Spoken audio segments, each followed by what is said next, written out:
Hello everybody, thanks for tuning in. We have another CPL cast, this time of the playoffs for Season 6. As usual, I'm your host, Cold Warp Gates. Before we get into the games, I want to give a shout out to Neblime for announcing my stream, Sate Zero, as always, for getting me these replays. I also want to give a shout out to TL Flash for the win, who asked me to change my schedule so that we could cast together. Which is why we are starting early tonight. And then he went and got groceries instead. So he'll be joining us later in the cast. But for now, we can get started. I'm going to bring you Mech and Cheese versus Amigos. What did I just say? Amigos from last week's playoffs match. These games are from Tier 2 and Tier 3. And with all that being said, let's get into Series number 1.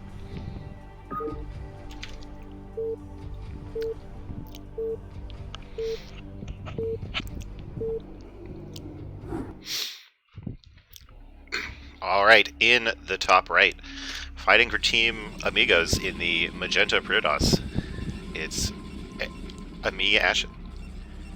And in the top right, the Brown Protoss, Lana is hot. Lana does cast sometimes, usually on like Wednesdays, I think, so maybe Tuesdays. So you could definitely catch him doing that. Okay. Well, forget anything else I want to talk about, because we have a very early probe leaving the base of Ashen, and I'm pretty sure this can only be to build gateways in the middle. Here we go. Most of the map is unbuildable, but there is this kind of space, like this area right here, where you can build buildings, and it's enough room for like a pylon and 2 gateways. I'm sure we're about to see that start. Ashen bringing the ladder strats to CPL. Every cast, I feel like Sate Zero mentions, oh man, we don't really see people cheese in CPL. And tonight we started off right. Immediately, we have gateways in the middle of the map, and that's just fantastic.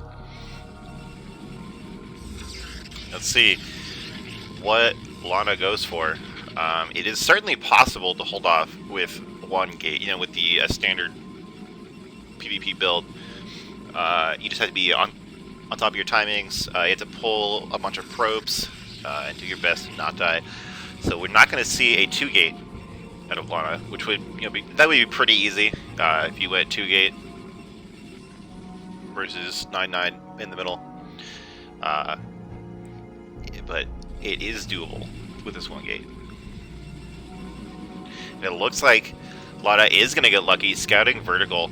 The shortest rush distance finds that there's absolutely nothing in his opponent's base. And it should be pretty easy for him to figure out what's going on. Immediately at home, he does add a second gateway, does not mind the gas. This is pretty much exactly what you're supposed to do. Just need another pylon really quick so you don't get blocked. First zealot is out. Zealots 2 and 3 are on the way. Ooh, getting a forge? I don't know if I like the forge. I think a shield battery is a good idea, but at some point, like, you just cannon up your own main. Like, is that even good? I feel like the 9-9 player gets to kill some probes and then force a bunch of cannons. Like, are they even behind anymore? I don't know. Lana's only up 2 or 3 probes. Alright, here we go. So the first zealot from Ashen runs past Lana's zealot, goes straight to the mineral line, managed to get 1 probe, but it's pinned in here in this tiny little corner by a zealot and a probe. Nice micro.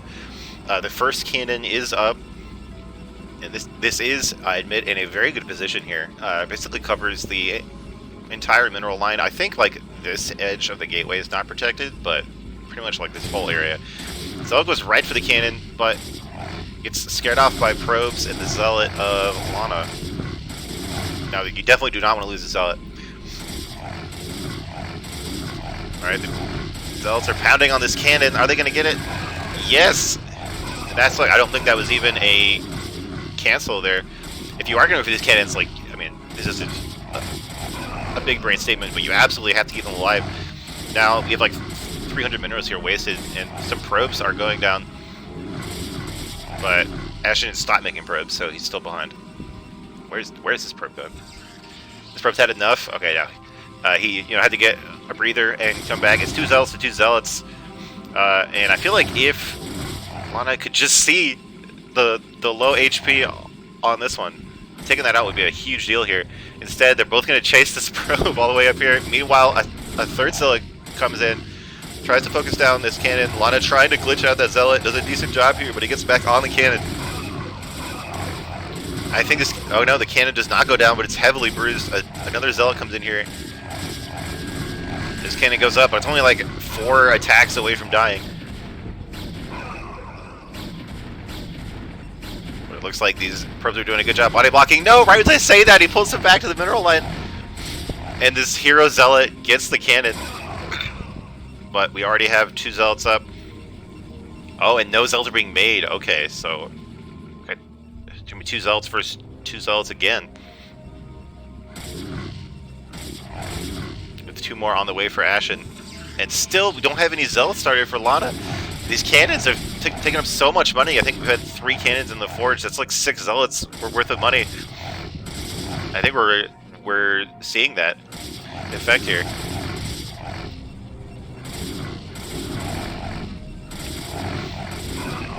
Now, Ashen isn't even trying to fight his opponent's zealots there, just going straight for probes.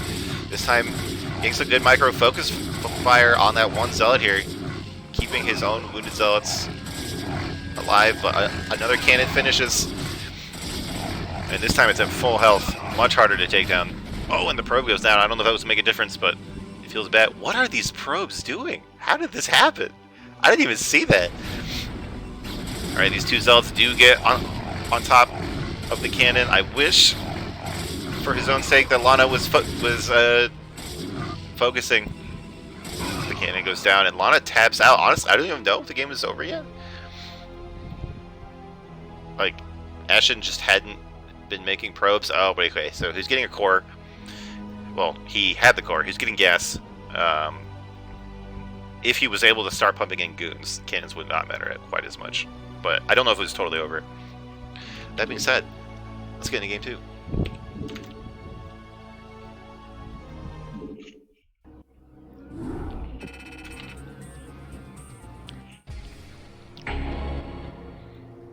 Thank you for following Pete. I saw a mediocre followed before. Thanks for doing that, guys. I appreciate it.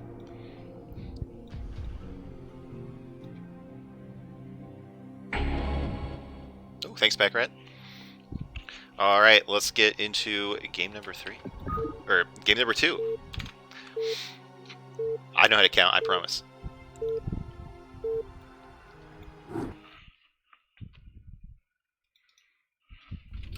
Trying to do this. Alright. In the top right of Eclipse, winning last game with some very spicy cheese is Ashen. Again, and also in the same color as last game, Lana. Struggling to keep those cannons alive. Now he's in the bottom left of Eclipse. Now, Eclipse is a 2-player map, and if you've ever played PvP on a 2-player map, you know it's like cheese heaven. There's so much nasty stuff you can do, like horror gates, proxy right outside the ramp. So much weird stuff you can do on a 2-player map. So we'll see if we're going to see that, or now that the cheese is out of the way, are we going to return to a more standard meta? Looks like both players are building their first pylons in their own mains. And Lana is scouting on 9 after putting down the first pylon, does not want to get caught off guard by anything. Which I can obviously understand after last game.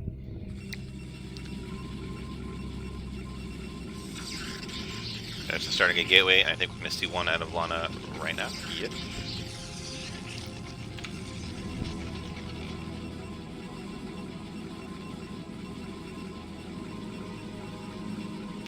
Alright. Are we going to see any 2 gates? Or are we going to see gas follow from both players? We see Ashen does get the assimilator. We don't see one yet from Lana. I think we might see...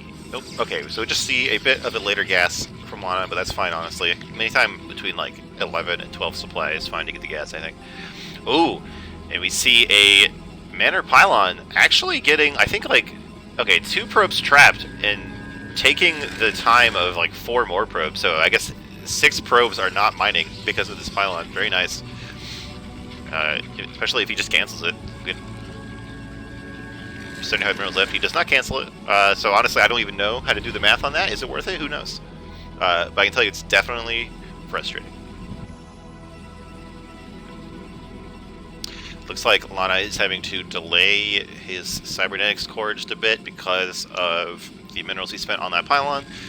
But yeah, going Zealot core Zealot like this is not unheard of. It's not the worst thing. It just means that his tech is going to be behind him. We see that the core of Ashen is done. Oh, alright, never mind. You see a Forge follow-up here, and just 1 probe on gas. Not sure what triggered this. They think he was going to hide the probe there? Maybe, I don't know. Maybe we're going to see an early expansion from Lana. This is kind of interesting. I haven't seen exactly this kind of build. Okay, we're getting a second gateway into Forge. I'm definitely lost. I'm excited to see where this goes. This time it's going to be Ashen doing the more standard build here. You're getting a Goon, getting range.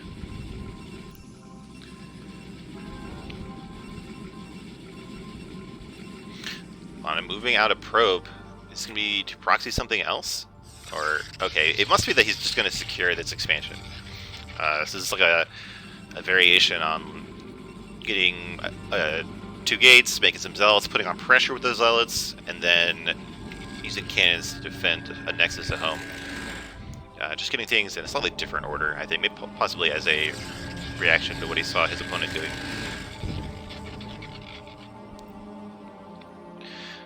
So we'll see here. We only have 2 zealots out right now. For Lana against a Zealot and 2 Goons for Ashen, so he definitely won't be able to do much damage in the base of the Magenta Protoss, but yeah, that might be able to buy time, put the opponent on kind of like the back foot and a more defensive mindset, and also possibly get some scouting done. Because Lana has no idea what is going on here. We already have 2 cannons on the way. We have this Nexus, of course. Not a lot of Zealots, so if Ashen does move out, Lana will have like a very short window of time to put down a bunch of cannons, or he'll be in danger of just getting bopped. So these 2 Zealots here, they didn't move aggressively, but they are going to scout this move out, and this is the warning that Lana needs to put down more cannons. Alright, so we do see at least 1 more. I think this should be enough for 2 cannons, but I think with the Zealots, it'll be okay. One thing that I don't like about this is the positioning of these cannons. Like, if you put them right here in the choke, it gives Ashen this big arc to attack them. I think you want the cannons like here, so that Ashen has to move into the choke to do it. In the meantime, it looks like 1 Zealot went down on its way across the map, but that did buy time for these cannons. And with 4 cannons and 2 Zealots, I think Lana will be okay. He's up on probes now, and of course he has this second base, so should be able to produce even more probes. Getting a cannon here in case of a DT drop, I imagine, or maybe just any kind of drop. We do finally see the Cyber Core going up for Lana. So what is Ashen going to do in response? Looks like he's just going to continue with that standard build, the most standard possible PvP build, 2-gate Goon Reaver. And there is a reason that this is the most standard build, right? There's a reason that the Protoss players in the ASL do this basically every match. This combo is so strong. Reavers are so effective, especially against static defense like these cannons, right? And Ashen is getting his own expand quite a bit later than his opponent, but if he gets these Reavers, he gets a shuttle. should be able to put on a lot of hurt. But we do see on the production tab, Lana going straight for Citadel. Not even getting Goon range, I think.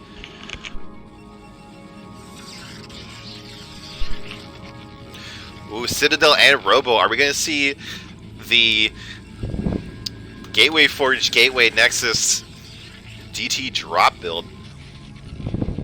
Now, Ashen already has one Observer.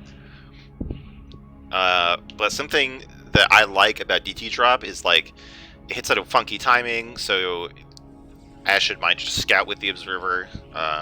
You know, he's not going to have it in his main, so the drop brings DTs to the main. They might have some opportunity to do damage there. Oh, we have 2 Observers now, so Ashen's feeling pretty safe against regular DT play. I don't know if I like how passive Ashen is being. I mean, you can see he's behind 11 probes now. I think it would have been better to go Reaver, Shuttle, Observer, and move out with the first, Shuttle, Reaver, Observer, move out with the Shuttle, and 1 Reaver, and at least just put damage on the cannons, right? At least force Lana to spend money on the cannons. I guess he already has spent quite a bit of money on cannons, but he's got the extra probes to afford it. I know we saw a shuttle being made. Right. We have the Templar Archives. At least 1 DT coming down. The Lurker Egg being wiped out. Getting some better pathing out of his own natural. Observers from Ashen taking some interesting routes around the map, just looking for hidden buildings, trying to avoid flying into cannons.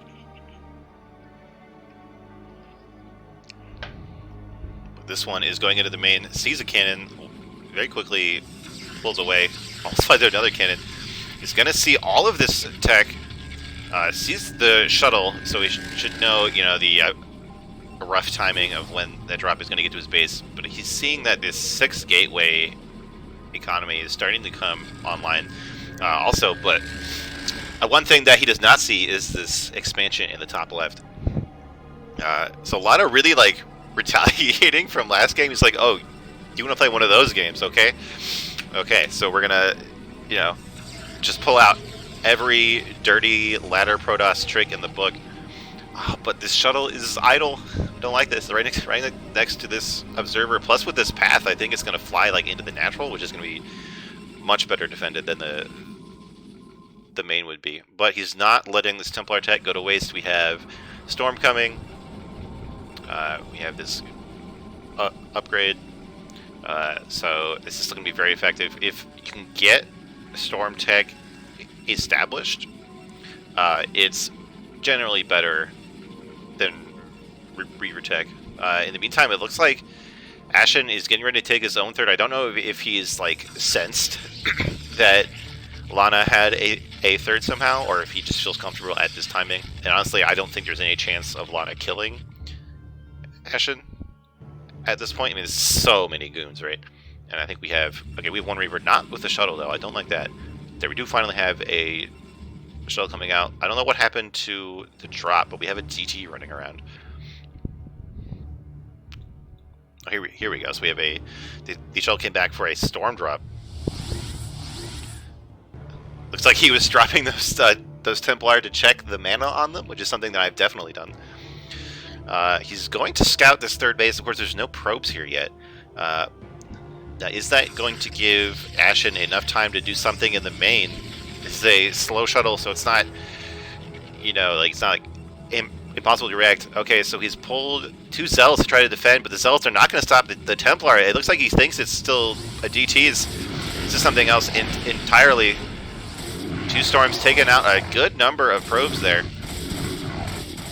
Looks like he even saves 1 of the Templar, so a decent drop here. Oh, very nice move from Ashen. Intercepting where the shuttle would be rather than trying to just run into the main. Very nice. Kills that shuttle with a Templar and a DT on it. So that is the kind of thing that Ashen will need to do. I don't know if that is enough. I mean, we have a 20 probe lead for Lana. I don't think Ashen is going to scout out that third. anytime soon. And the army lead that Ashen does have is going to start to get dwindled here. Though this shuttle with the Reaver is getting picked off, or picked out, but there's not that many goons in the army of Lana, so it does manage to get away. Here we go. We're going to see these armies fight. We do have Storm on both sides.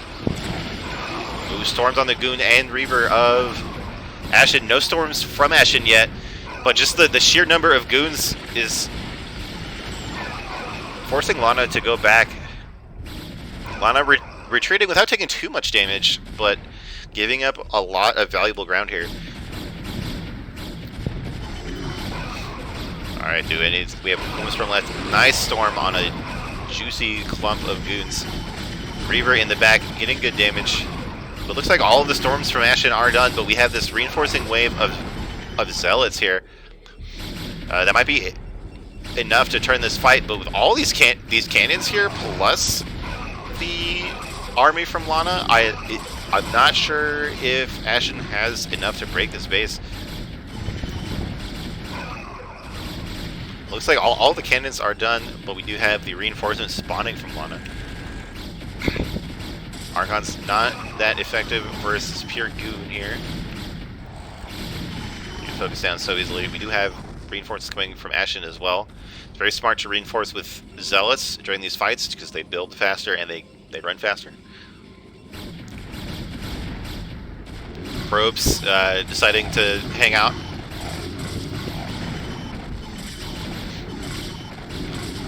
I can't believe this Reaver's still alive. Like, no shuttle, just hanging out in the middle of the map, in the middle of this long fight. And in the middle of this, like, siege of his base, Lana gets a 4th Nexus. Lana's like the ultimate ladder toss. It's ridiculous. Getting a considerable force of defenders here. We have a DT. There's no observers left. Right here, going right for the juicy target, taking out the High Templar. I think we have an observer here, right? But I don't know if Ashen is going to be aware of that in the middle of all this action. And that's giving Lana the window to move out with his own squad of units here. He's got at least one Storm. Okay, he's got 2 Storms on this Templar. I don't think this is actually enough to fight this army. As soon as we get an observer here, this DT is done for. But it's getting decent value ready. 1 Goon taunts all of the Zealots. It looks like both sides are going to back off for now, which is definitely a situation that benefits Lana, especially as he gets more Templar kills. There we go. An observer comes out. And Ashen is pretty much is just like Zealot main right now. He looks like he stopped building Goons. I know I said it was good to reinforce on the Zealots, but at some point you need more Goons, right? This many Zealots is absolutely going to shred this small force here. Here we go. A decent amount of Zealots. Oh my god, a nice Storm and all those clumped up Zealots. So much damage being dealt, and Lana is absolutely going to clean this up, despite my lack of confidence here. Some decent Storms out of Ashen, but Lana does a good job dodging them. And now he's going to be the one on the attack, and he's got a huge supply lead now. That gigantic probe lead. 78 probes is a bit high, but if you can use the money, great. But either way, he's definitely up. Looks like about 40 or 30 army supply. He's getting another base. Oh my god, stop. It's brutal. Now the army of Lana is the one on the attack. Ashen has a good number of Templar here. I think there's like a Storm for each one. Storm's going on all over the army of Lana, but is it enough? I think it's just too much now. We have the same Reaver from before getting some big shots off on this pumped up army, but I think there's just too much muscle here for Lana. The Hero Reaver does go down. The Natural of Ashen is in danger.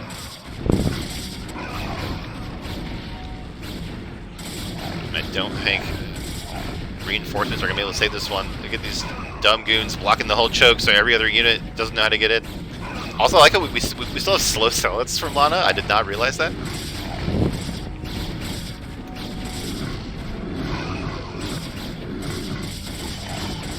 Alright, looks like the probes for the natural were evacuated. The probe number hasn't really gone down that high. Some goons of Lana do discover the third, or I guess rediscover the third, because that shuttle did fly over earlier.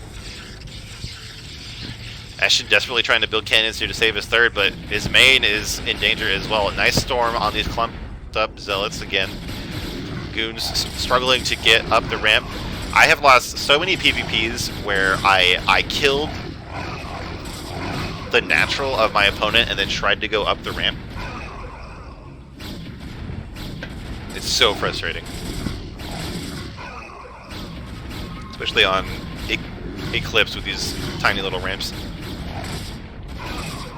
These waves of zealots from Ashen are doing a decent job of keeping his opponent from going to the ramp, and I don't know what happened. I guess Lana like diverted some forces in the to the third, which has let Ashen break down his ramp again. We're seeing more TTs coming out of Lana. There is an observer here, but I think it's just too much damage. Not sure.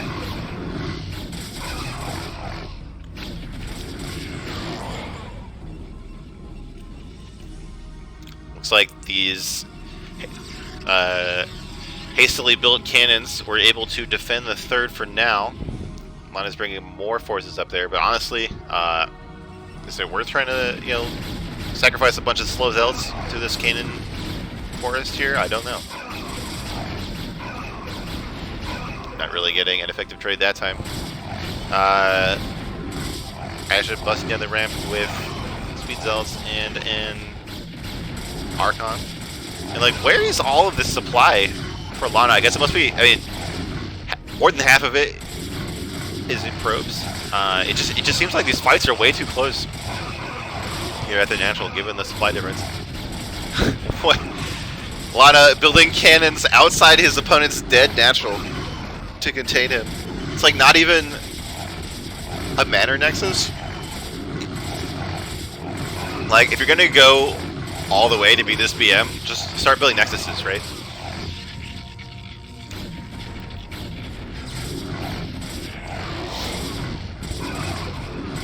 Huge probe transfer to the third, which is the only mining base left for Ashen, and meanwhile Lana has like the entire left half of the map.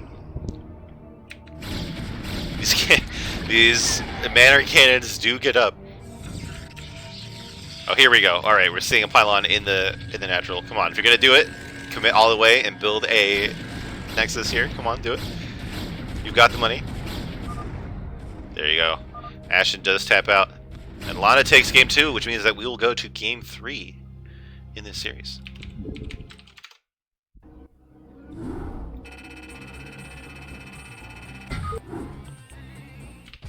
Alright. Let's get that lobby up. And then I think... Okay, it looks like we'll have to wait just a bit longer for the Codecaster to show up, but that's fine because we've got to finish this epic PvP series.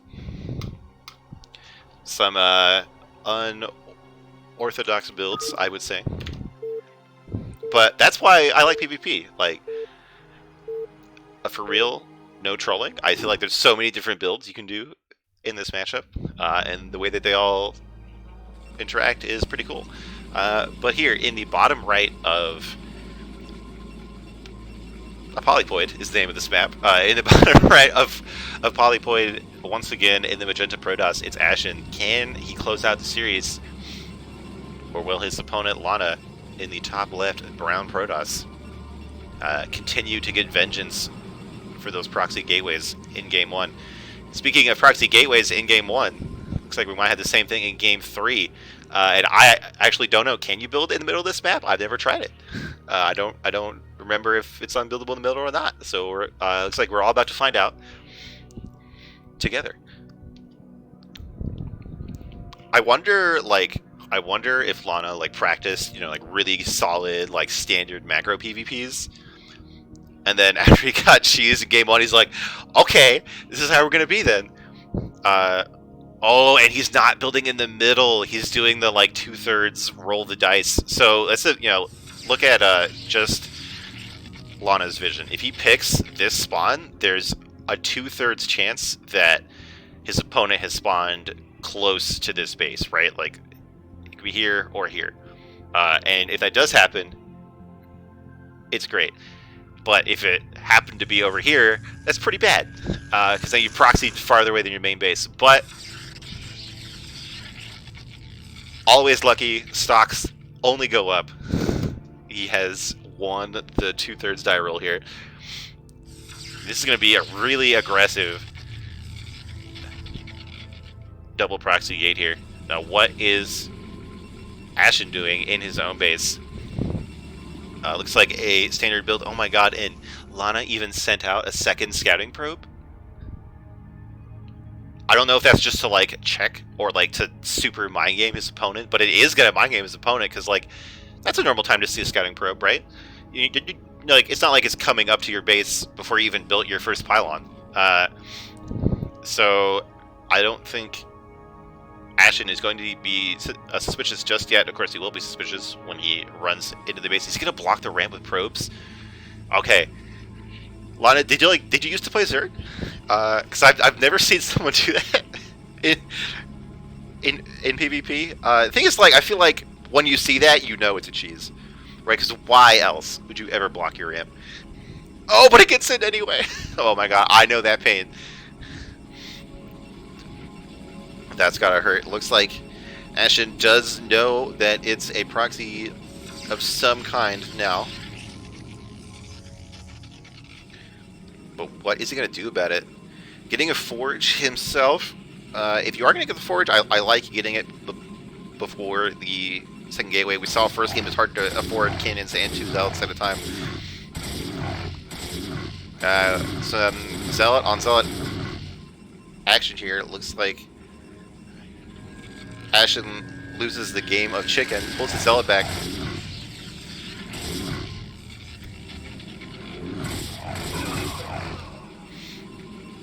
Alright, now it's just one zealot from Lana against a zealot and a good. Lana, GG's! Oh no, what happened? What, was the zealots delayed somehow? Like a pylon block or something? Because we only saw 2 zealots go in there.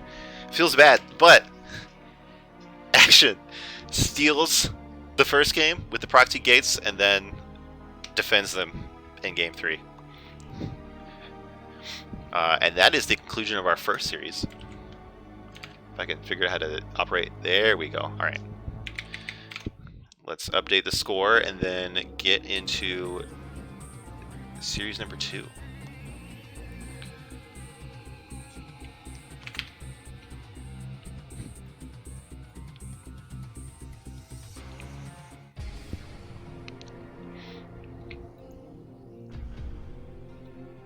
Oh, I know, Lana. I know, like the temptation is so strong in this series to pull something out because you want to feel like the mind gamer or whatever. But if you haven't practiced it enough, it doesn't feel good. But that being said, let's get into series 2. Another mirror match here.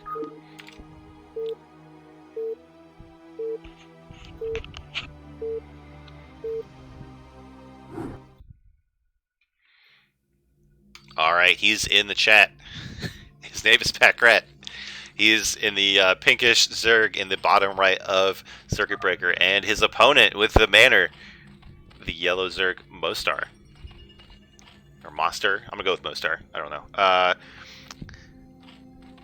Now, it looks like both players are scouting in the wrong direction with their first Overlord, but I assume that their second Overlords will get over in the opposite direction here.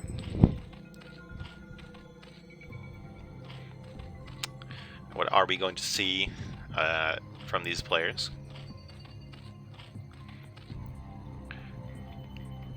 Looks like we're going to have at least pools on 9. maybe later after last series I'm kind of primed to be like, is it gonna be 4 pool? Is it gonna be 5 pool? Who knows? Just drones so far.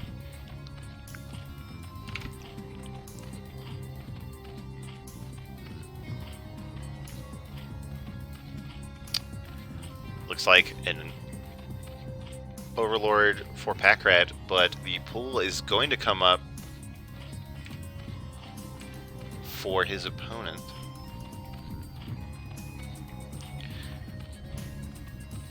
So I guess was overgas, right? Am I hip on the Zerg lingo? And I think Strom Carlin told me that overgas is the counter to 9 pool. I think, which makes sense to me. You get your pool just a bit later, but you get speed faster. Makes sense to me, right?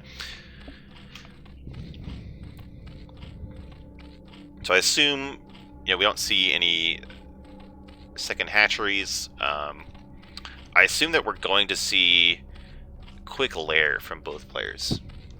I don't know if we'll see speed before lair or not, because I'm a Protoss player. I don't know this matchup.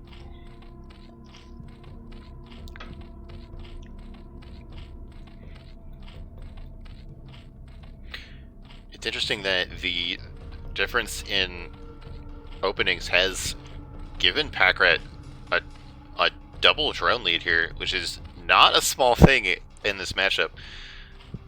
And if he makes 3 pairs of Lings right away, I mean, he'll be just perfectly matched here against these Lings from his opponent. And his lair is not that far behind, just like 5 or so seconds. But he's so much more gas, and that's going to translate into more mutas when it actually hatches in. Oh my god, Mostar doesn't even know where his opponent is, because you only scout with Overlords in this matchup, and he did not find his opponent. He's just assuming that it's cross, which feels bad. One Ling is going to take the bottom right. Now, if Mostar had sent this Overlord to the right, it would have run into Packrat's Overlord a few seconds ago and figured it out. Packrat is just blindly building a concave on the ramp. Very smart, in case Mostar was doing anything more committed to trying to kill his opponent early. But it looks like we might actually get into Muta versus Muta here. So I see the speed is on the way for Mostar, actually almost done. I don't think we saw that from Packrat unless it's already done. It looks like Packrat's all in on these mutas. And that is going to be interesting. I feel like most of the ZVZs I see in CPL are like 9 pool speed versus 10 hatch, or, you know, different kinds of Ling builds. I can't remember the last time I saw it, like just Muta versus Muta from both players. So I'm excited to see what we're going to see here.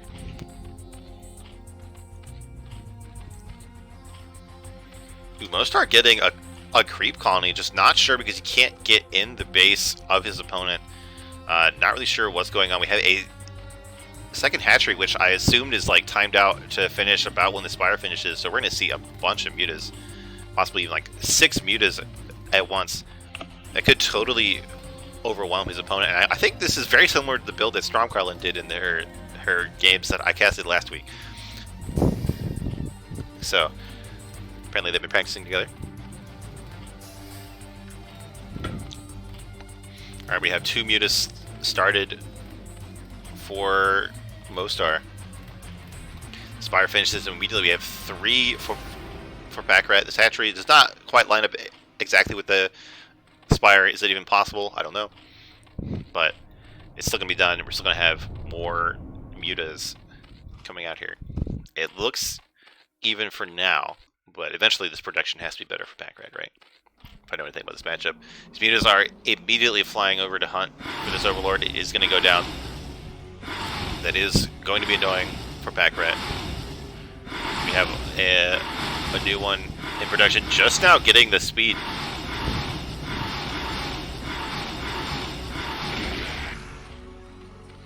Alright, so we're already up to 4 mutas for Packrat. His production is blocked by that Overlord. So right now we have okay, so we have 4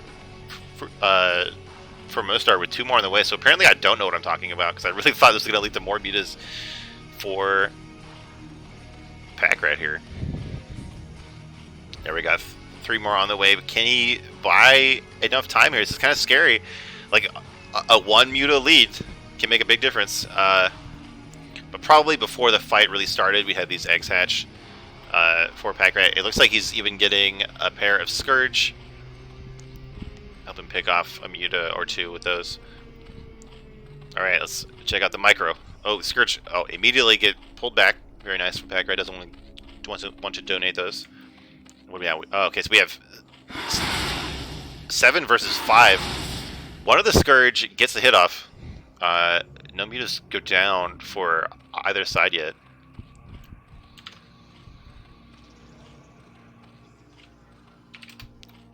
Looks like we'll have co-caster for next game. Good to know. Now it's 7 mutas plus a Scourge for 7 mutas. Oh, but the Overlord takes the hit on the Scourge. Who is winning this fight? I don't know. It looks like it might be Mostar. This Overlord taking a few glaive hits here, but Pack Rat wins the fight anyway. Yeah, it's 3 mutas that are pretty bruised against 3 scattered mutas of Mostar. I'm struggling to speak words right now. Well, back home, Mostar making that sunken. Looks like he's worried about giving up control. Pack Rat is not committing to fighting with these lings just yet. Still just pumping out mutas. Keeping the mutas that he still has on his half of the map. Would probably be a bad idea to try to be aggressive with him right now. Well, his lings are going to probably going to check out the natural. I really don't think there's much chance of doing a lot of damage if they commit here. Yeah, here we go. Just leaving 1 out to scout. Smart play there.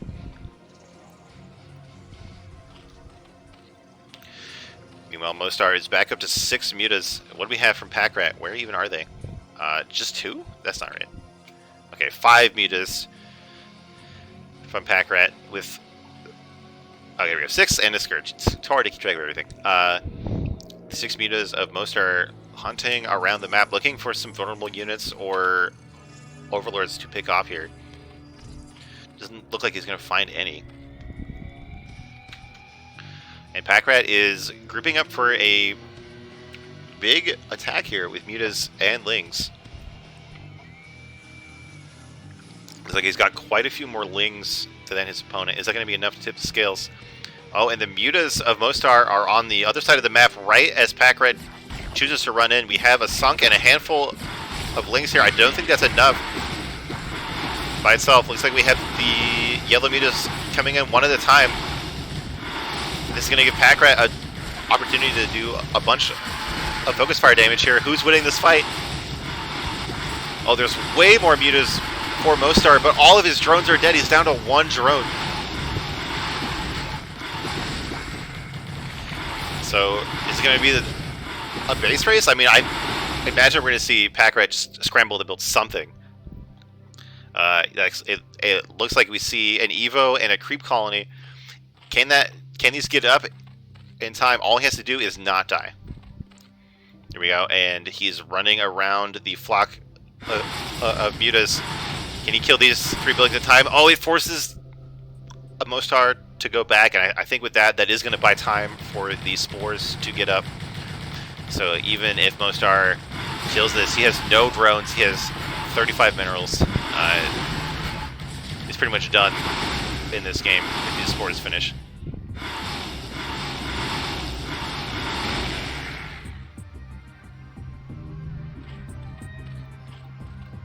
There we go, 3 spores. I mean, who cares, right? 3 spores, 4 spores, it doesn't matter if your opponent has 0 drones.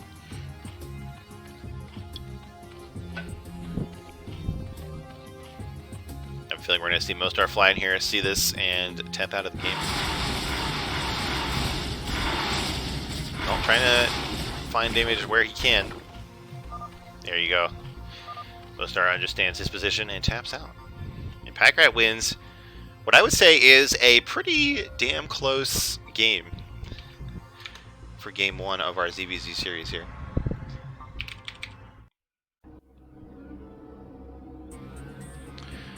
Let's get into game 2. I'm going to host the lobby up and then get Flash for the win in here.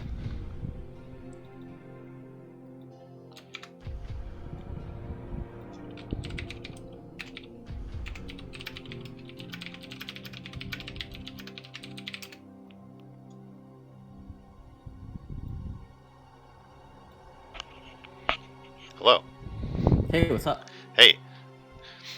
All right, are you ready for this game? Yes. All Hello, right. everyone. Let's do it.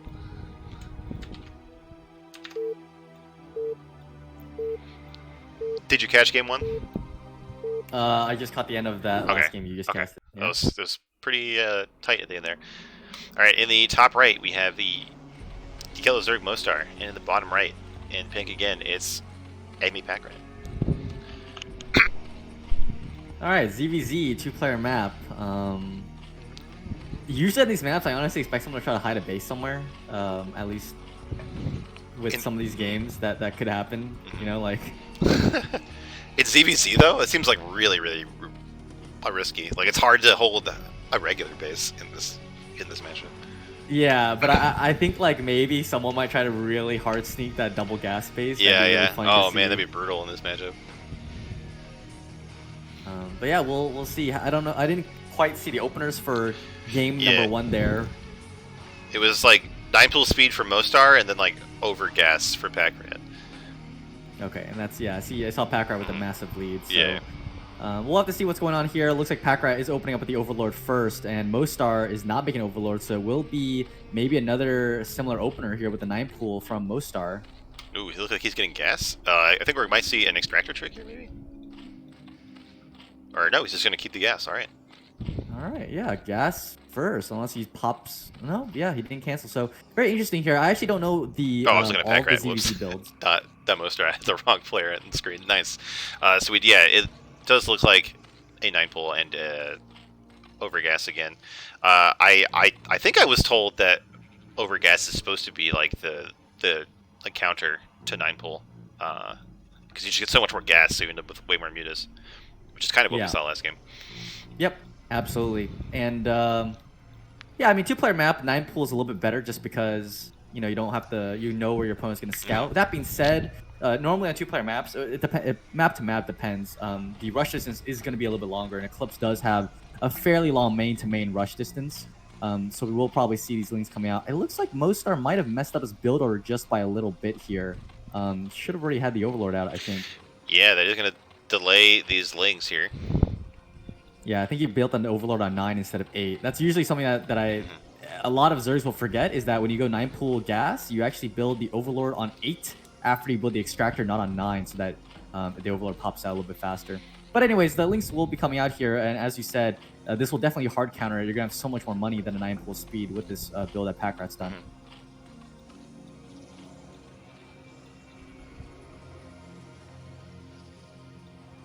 Oh, it was 9 pull into lair, like we're seeing this time. It's not 9 pull speed, but yeah. I mean, that's my bad. I said it wrong the first time. But once again, we see Packrat just blindly putting a concave on his ramp, and this is going to keep, like, there's no chance of these lings running in here, scouting, doing any damage in the main. Yep. And with the concave up at the top, as long as he keeps that ling back, there you go. Okay, now he's got the perfect concave up at the top. These lings are going to not be able to do any damage, and as you said before, you can already see the gas is just so much in favor of Packrat here. Over 200 gas in his advantage. So we do see the Spires coming down right now, but again, like we said before, with the long rush distance, the Spire timings aren't going to matter as long as Packrat puts the Spire down right now. Yep, here we go, right behind the minerals in that little nook. Gets a Spire, and last game we saw a second hatchery just to let him spend some of that extra gas on even more mutas and some more lings later in the game. Yeah, we'll see if he opts for the same strategy. I know that, they're playing this game in a series, so maybe he thinks that this is going to be a very similar style and might just opt for the same exact thing as last time. If it's not broken, don't fix it.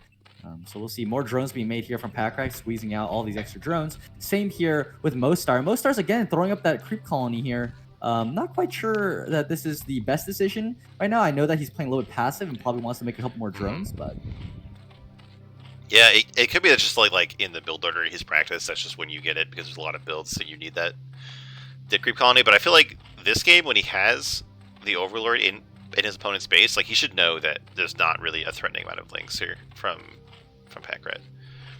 Yeah, exactly. And that could be a drone mining more minerals here. Yeah. We see the Spires are about to finish for both players here, and once again with the macro hatch in the base here for Pack Rat, we're going to see that he's going to have double the amount of mutas that are going to pop out immediately here. Well, not double, but he's got double the gas at least for muta production. Yeah, it's looking very similar to game 1. But I mean, I think that game could have gone either way. There was some very, very, very close fights there in the middle of the map. Another creep colony going down here from Mostar, now building Sunken. Oh, you know what it is probably? He's really scared about that Ling aggression that was happening from last game. Yeah. And he's maybe feels like a counter Ling attack. He needs the double Sunkens. But again, it feels really bad blowing 2 drones here on these Sunkens. Very expensive. You see Pack Rat with a 3-worker lead now. Yeah, and in this matchup, that's so much. I mean, that's like a third more drones than a Mostar has. That's definitely going to add up.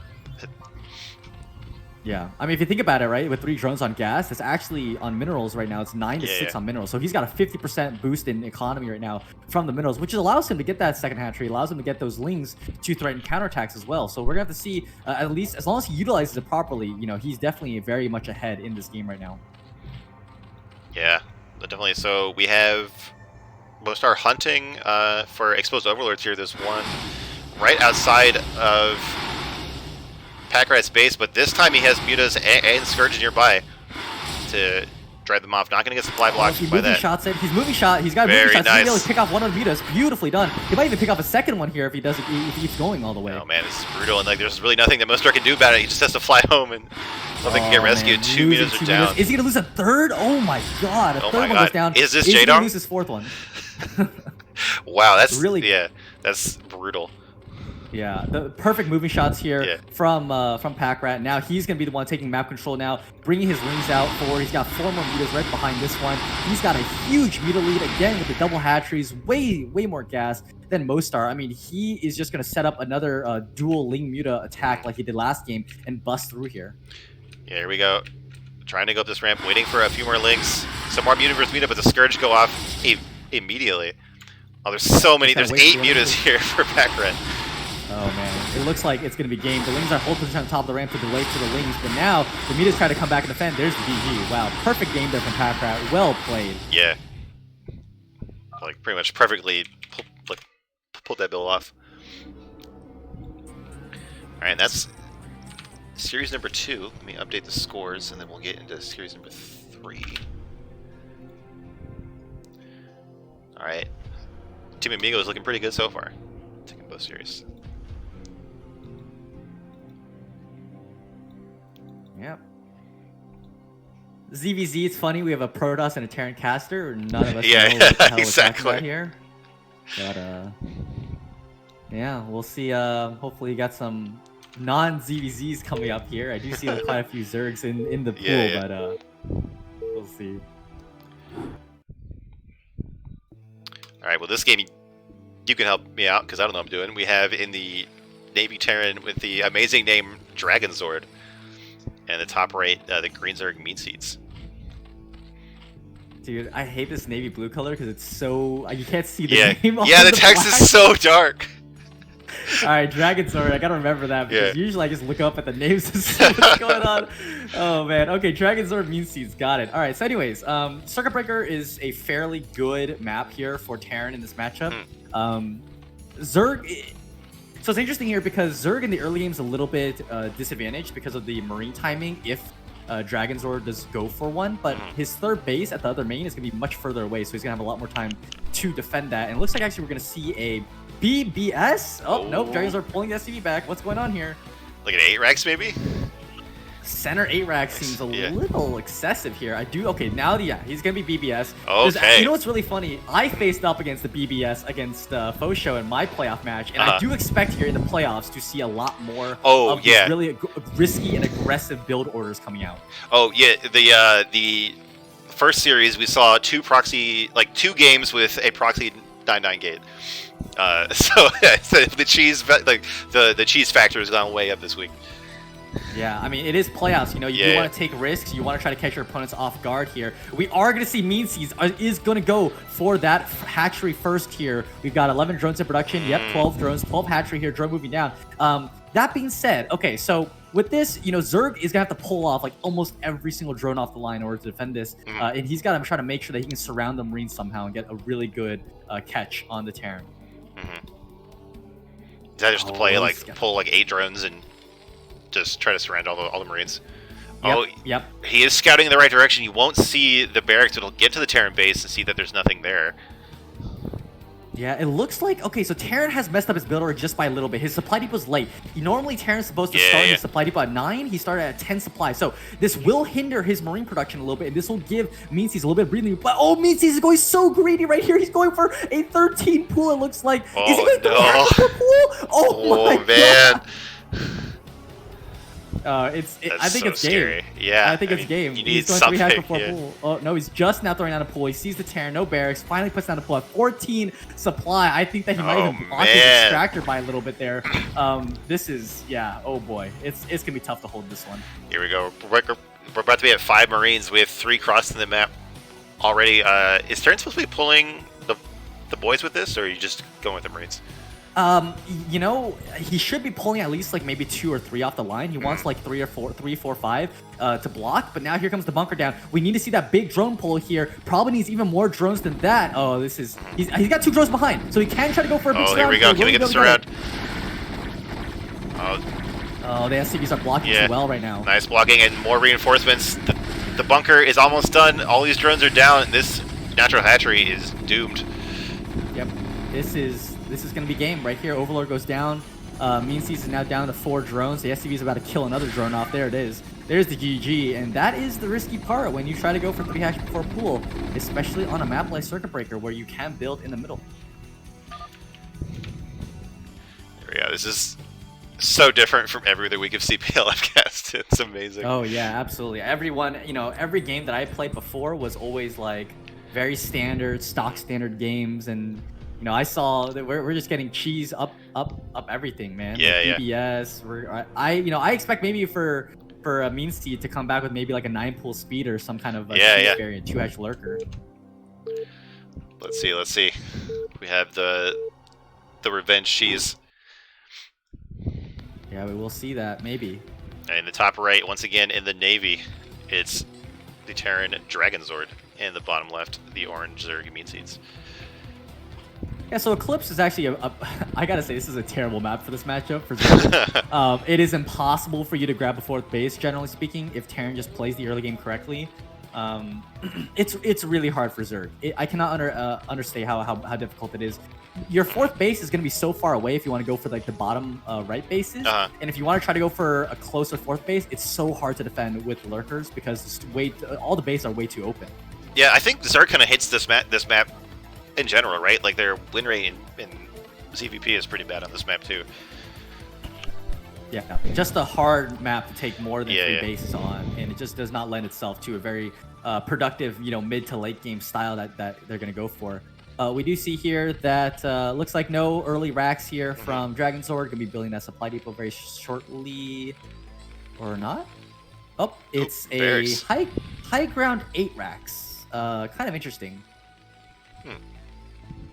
Not so sure about this one, to be honest with you. Also, the fact that he's kind of walled the Marine off a little bit, so it's got to go all the way around. Yeah. It's a little doodad. See, what do we see out of Mean Seeds? Looks like we're going to go right into hatch first again. Yeah, and going gas? Where's the supply depot? Did he forget a supply depot? Or is this the build that he goes for?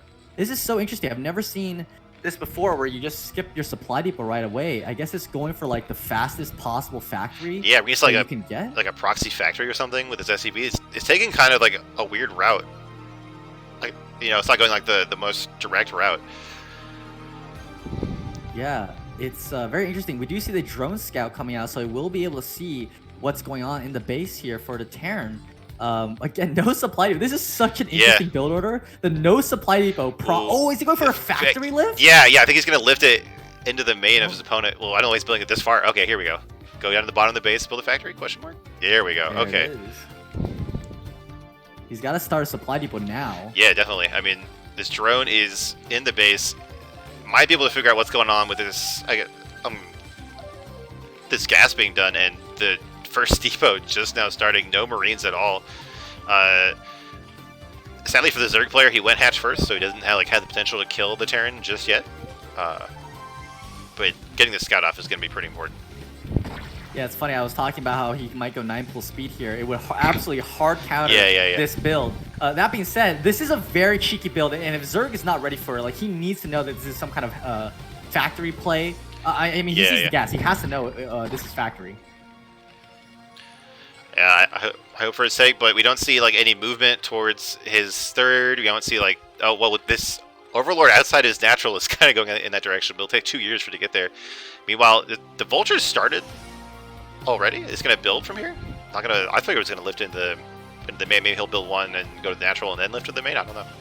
Yeah, that's definitely a possibility here. Oh man, Mean Seeds. I mean, he should know there's gas, so he needs to drop a Hydroden and a Creep Colony at the front right now. That's why I thought that this is going to be a Vulture lift instead, because normally, you know that they're going to wall off the front, but he's not prepared at all, and as long as Dragon's Lord has proper Vulture micro, he's absolutely going to tear apart the Zerg right here. Here we go, the Vulture gets the first shot off. Ooh, not the best Vulture micro here. It will get in the main base. It needs to start getting, okay, there we go. A little bit better right now. It's trying to skirt around these Zerglings. It's doing an okay job here. Not able to get any drones yet, but whittling down the links, forcing out 3 more pairs of links. It's kind of indirect drone damage here. Oh, and the second Vulture is in the net.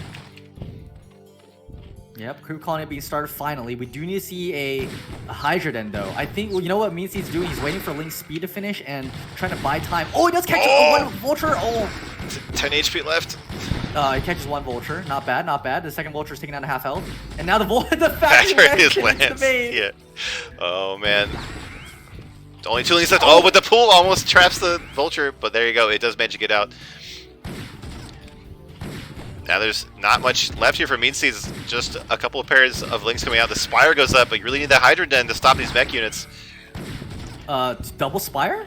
Oh, no. This must just be tilt, I would imagine. Yeah, he's panicking, definitely. Another Vulture's out. This factory just should be pumping out Vultures non-stop here. He probably needs, at this point, a Sunken Colony in the main base to stop these Vultures. Link Speed's about to finish, but he doesn't have that many links out, is the problem. Yeah, Link Speed finishes, and all the links are dead, so it doesn't even matter. These Vultures are absolutely brutal. Wow. Only 6 drones left. Wow. I think they're all going to go down. Yeah, what a build order here from Dragon's Lord. Finally, the Creep Colony goes down, but that's the GG. Well played here by Dragon's Lord. These are some spicy series today. I mean, playoffs, we expect a lot of cheese to come out. I just didn't expect this. I did not expect it to be this extreme. All right, and that is going to put one on the board for Mech and Cheese. Getting closer to evening it up, by the way. Thanks for following during that game, Storm Carlin. I appreciate it. And now let's get into series number 4, which is going to be Terralog versus Mediocre, who I have seen in the chat today. We have another ZVZ. All right. All right, more ZVZs. Very quick series.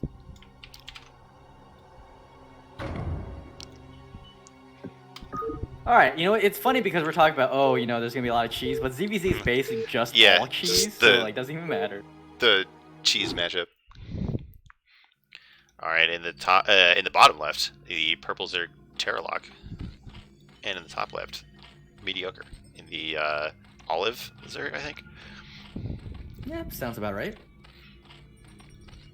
All right, both people scouting in the correct direction here.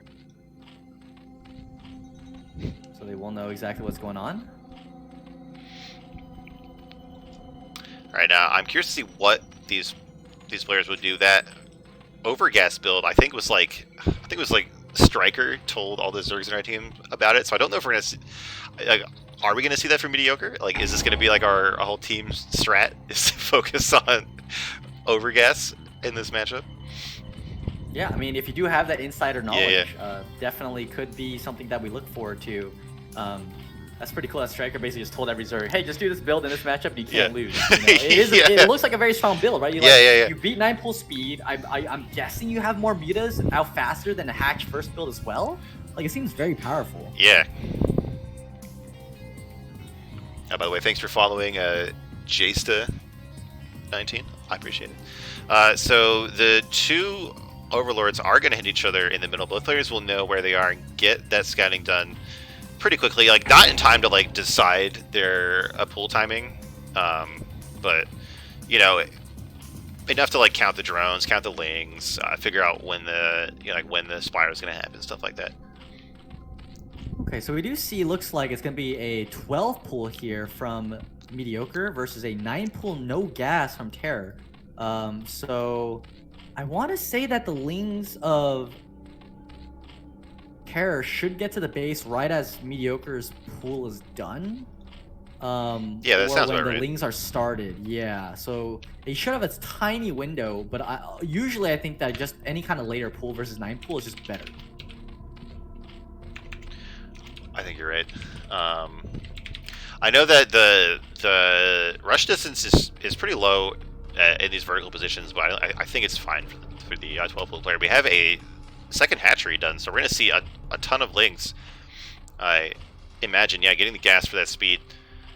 So Mediocre going for a big ling flood build here, and Terrorlock going for like a more standard build, it looks like.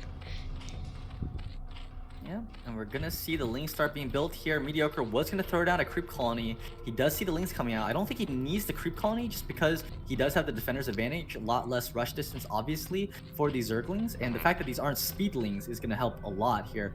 Terror was gonna take the natural, I think, but then decided to just put a macro hatch instead. All right, there you go. Mediocre trying to hold the ramp here, but just a bit too late, and now he does manage to trade lings there, but he's still down. More of a one drone goes down. Yep. And now he's got enough lings to hold this, supposedly. Just needs to stop taking a couple free shots right there. Oh man, Terror with a massive advantage here. You're trying to buy time for more lings to pop, but it's still outnumbered. Yeah, I think he might need to pull some drones here to drone drill a little bit. Oh man, that last ling. These lings are such low healthy for Mediocre. Oh man, these drones are about to go down. And I think Terror's got a huge advantage now with this. Yeah, the drone's finally turning the fight, but not able to drone drill. Not able to bug out those lings, taking a bunch of damage. Oh, he's putting on such a panic creep colony right now. Yeah. The lings of Terror just continuously flooding over, and there's just no stop right now. He's got a 3 worker lead somehow coming out of all of this, and with a couple more lings coming out, the drones still are not mining right now. Sun Colony's so far away, even if he goes back to mining, that Sun Colony's not going to be able to protect the drones. Yeah, it's so far to the right there. Definitely just a panic reaction. I think isn't even have time. It looks like we finally have more lings on the field, at least in his own base, for Mediocre, but back home, Terrorlock is doing fine. He's banked up plenty of gas. Could have the lair started just a little bit ago. But I don't think that timing mistake is really going to cost him much when his opponent is on 4 drones. Terror, with a little bit of a missed rally there, is going to lose a couple of these Zerglings. That's a whole larva right there. Terror's got to pull back and defend the top of the ramp. Neither play with speed, actually, which is kind of weird considering Terror was going for such a aggressive Zergling strategy here. But now we do see that he is pulling some guys off gas. He realizes too much gas right now. Oh, not blocking the ramp here. Mediocre gets in, but still a better link count for Terrorlock. Yeah, Terror managed to get some free shots there on Mediocre. Mediocre was on a move command instead of attack command there, so we'll get a lot of free shots there, kills off all the lings, and now both players are probably just gonna go ahead and race to get Lair right now. We do see Terra with Lair already halfway done. Mediocre without that many drones just must be pumping lings right now. He's like, I have to go for full ling. Oh my god, one drone's also not mining here for Mediocre.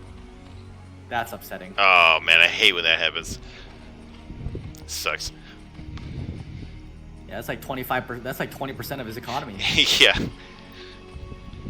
Oh man, now Mediocre's building an Evo chamber. He's so scared of mutas right now, but he doesn't have any drones. Like, I don't know. It's so hard to be in this position here. Yeah. You lost all your drones in this. Yeah, I don't really know what you can do to come back because you're kind of behind in like every angle, and after losing so many workers, Like, you have 2 hatcheries, but you can't actually produce out of both of them right now. Yeah, Terror does not have a Spire down just yet, so that is, I guess, the one breathing room here for Mediocre, if you can try to hold the top of the ramp and drone up a little bit. That being said, there's a flood of Zerglings here with the, I want to say Link Speed finished? Yeah. Link Speed's done. It's done now. Alright, can this Concave hold the ramp? There's so many links for Terrorlock. Oh, I don't think this Concave is going to hold. It's going to be pretty, yeah, there's the GG. Alright, Terrorlock take games number 1. Takes game number 1. Blech.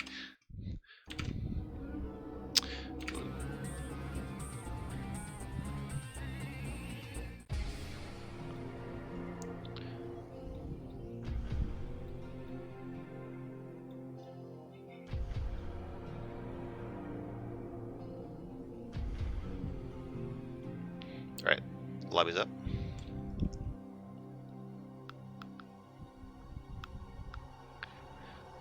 Let's get back to Eclipse. Alright. Another, once again, just ZVZ's endless today. Hopefully we get a non-ZVZ a little bit later. It's always fun casting a matchup that neither player knows what's going on. Exactly. Alright, in the top right in the blue Zerg, it's Mediocre. And in the bottom left in the black Zerg, it's Terrorlock. What are these players doing picking all these terrible colors that you can't see the damn names on the overlay, man? I mean, somehow black on black is not as bad as Navy. It's not as bad as Navy, yeah, somehow. Mediocre picked the right blue color. Yeah. Nice bright blue, it's much better. And, alright, we're gonna just have to see what goes on here with the openers. I do expect, again, another 9 pool probably in this map. I just think that one of them is going to be like, oh, it's, it's a 2-player map. I'm just going to 9 pool. Yeah. Certainly would not be surprised. Looks like both players droning straight up 9. Mediocre getting the Overlord first. It looked like Terrorlock pulled the drone to make a pull. Yeah, here we go. It just didn't quite have money yet. So we do see the 9 pull from Terrorlock. Yep. And it looks like it is going to be a gas variant. Yep, it is going to be gas variant. He is putting it down on 8 gas, which is a little fast, I think. Could be a different build, though. Like I said, neither of us know any. Yeah, who knows? And the only builds I really know are the ones that actually are played against Terran. So, again, we don't know. Exactly. It is going to be a 12 hatch here from Mediocre. Or, no, 12 pool. Sorry. Spoke too soon. That blocks his gas. That is not... Oh, man. I don't think that's a good pool placement. Could be rough. We'll see how that pans out. I'm almost 100% certain that this blocks ast. Yeah, I think you're right. We'll see, though. We'll see. If the game lasts long enough where he starts mining gas. Yeah. Storm Carlin is in chat making fun of us for being Protoss and thinking that the pool will block. So apparently that pool is fine.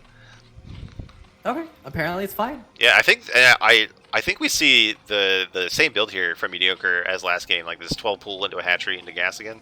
So going to try to get up a big flood of links. Hopefully won't get so overwhelmed by Terrorlock's links here. Yeah, I'm surprised Terra's not just running across the map here with these Zerglings. He did go 9 pool. Like, you have to use these links for something here. Otherwise, what's the point? Yeah, what's the point of going 9 pool in this situation? He does have Lair Starter much faster, obviously, than Mediocre, which is going to be great for getting up those fast Mutalisk. And I do expect Mediocre to have to put down Evo Chamber, get some Spore Colonies up, and try to take the eco advantage. Oh, it does work. The pool does work. Okay. All right. God, that looks so weird. It does. How does that work? They're like scraping on the spawning pool there. Oh my god. All right. Well, like I said, we don't know anything. Yeah, We're dumb Terran and Protoss players. Exactly. So the lair is almost done for Mediocre. I'm sure the Spire is about to follow, or there's done from Terrorlock, not Mediocre. So is Mediocre going to be able to take advantage of that? Get a decent amount of lings out on the map, get some damage done before his opponent gets those mutas out. Yeah, I mean, his Spire is done. It started well before the layer is even done here for Mediocre. So we are going to have a big window where he's able to do that. I do think that Mediocre's proper strategy here might just try to be either to flood some lings out right now, try to force some economic decisions here from Care. Does he want to try to greed it out, not build a Sun Colony? Or is he going to have to sack a drone to build a Sunken here? We do see that big ling flood right now. It's coming out. And we do see it moving across the map. There you go. That is a ton of lings. We see this Sunk trying to cover the ramp. I don't know if that's the best placement. Like, if the ramp does get broken, that Sunk is going to get surrounded immediately, right? Yeah, I do think that he's got enough lings. We do see the extra 3 pairs of lings coming out here from Terra. I think this is the proper strategy. The Sunken Colony is almost done. We're going to see Mediocre try to push up the ramp, but Terra comes down a little bit. I think that's a little bit of a mistake there. Yeah, here we go. Actually, a better arc for Mediocre for a bit there, but his lings, they don't all stay on the ramp, and now it looks like there's more lings for Terralock, right? Yeah, Terralock does have a little bit of a ling advantage here. Now he's just letting lings come up the ramp here, allow the Sun Colony to take them out very easily. We do see the ling flood here from Mediocre. We don't see any kind of Spire tech or anything right now. Just out of range of the Sunk, and now there's a ton of lings in here, running right past the Sunk and going straight for the Spire. Yeah, we don't see any mutas coming out right now. Terra spent all of his larva on the lings, and now he's not going to be able to get a chance to make any mutas. The Sunk is going to be next. These lings here might clean up this wave of lings, but there's a ton more going across the map. Oh, one drone goes down. Yeah, I think Mediocre's got this. He's got another wave of lings coming in right now, and no Spire. All of that money that Terra spent is just going to be useless now, and all of the lings are going to get surrounded here. And yeah, I think that Mediocre's got this. There's the GG. There you go. Mediocre does even up the series. We're going to go into game 3 again.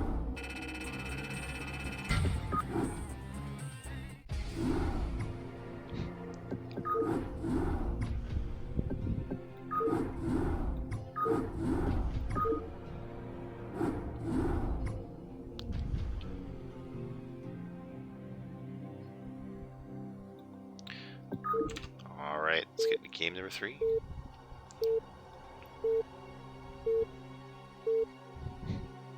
TB Dominator asking, any chance the pool placement by the crucial advantage needs to secure the win there? I don't think it did. Well, I bet, like, knowing Zerg, it probably, like, speeds up the drones on gas or something, right? Like, it's probably some, like, ancient Zerg secret. Yeah, normally I feel like you put the pool like right below the gas so that the drones come out like right on that little sliver on the right side. I know that like Puros and Terran also do that sometimes with like a supply depot or like cybernetics core. Yeah. All right. Anyway, in this game, this time in the brown Zerg in the top right of Polypoid, it's Mediocre, and in the bottom left in the bluish gray, it's Terralock. Yeah, I do think that we're gonna see 12 hatch on this build from maybe both players. We'll see definitely more of a larger map, 4-player map, harder to scout. I don't expect them to go for as aggressive build orders like pool first or not pool first, but like 9 pool. We do see Mediocre with the Overlord. Terror is 8 pooling, I guess. I hope we didn't just forget a drone. Okay. Well, we do have the pool first again from Terralock and the Overlord first. Not sure about the exact drone count. Here we go. And gas. Right away. Is this like some sneaky timing to get your speed lings just a bit faster than your opponent would expect? I don't think that's how that works. Yeah, I don't know. I want to go on a limb and say that's not how that works. Maybe just messed up his build order just by a little bit here. We do see him now remaking all his drones up to 9. We'll get the Overlord next afterwards. That means that his lings are actually going to be late then if he has to make an Overlord with his larva. Yeah, I mean, the pool's almost done, right? And the Overlord just started. So just a bit of a hiccup here from Terralock. Meanwhile, Mediocre looks to be doing the exact same build. I think that's fine. I think, I don't think the build was the problem in the first game, and I think that it worked pretty well in the second game, so I can totally understand just going for it again. Yep, 12 pool, 12 hatch, and probably 11 gas. 12, 12, 11, or 12, 12, 12. But we're going to have to see what comes out here. And he is banking. Oh, I guess I was about to say I thought he was going to bank some larva here for the pool when it finishes. Meanwhile, Terror, Link's finally popping out right now, which is going to be really funny because he went for basically a 9 pool, like 8 pool because he forgot the drone. And his Lings are going to be started right at the same time that Terror went for a 12 pool build.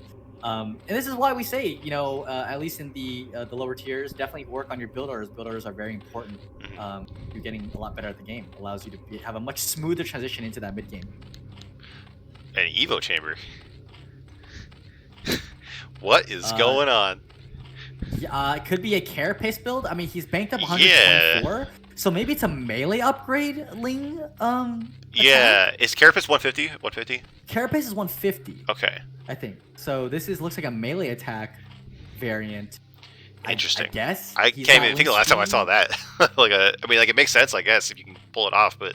There's the melee upgrade. But normally you want to go carapace, I feel like, because your Lings would survive so much longer. Melee, I don't think. Is there a breaking point with melee? So it's 35. No, so it's 7 hits to kill a Ling. With +1 melee, it becomes.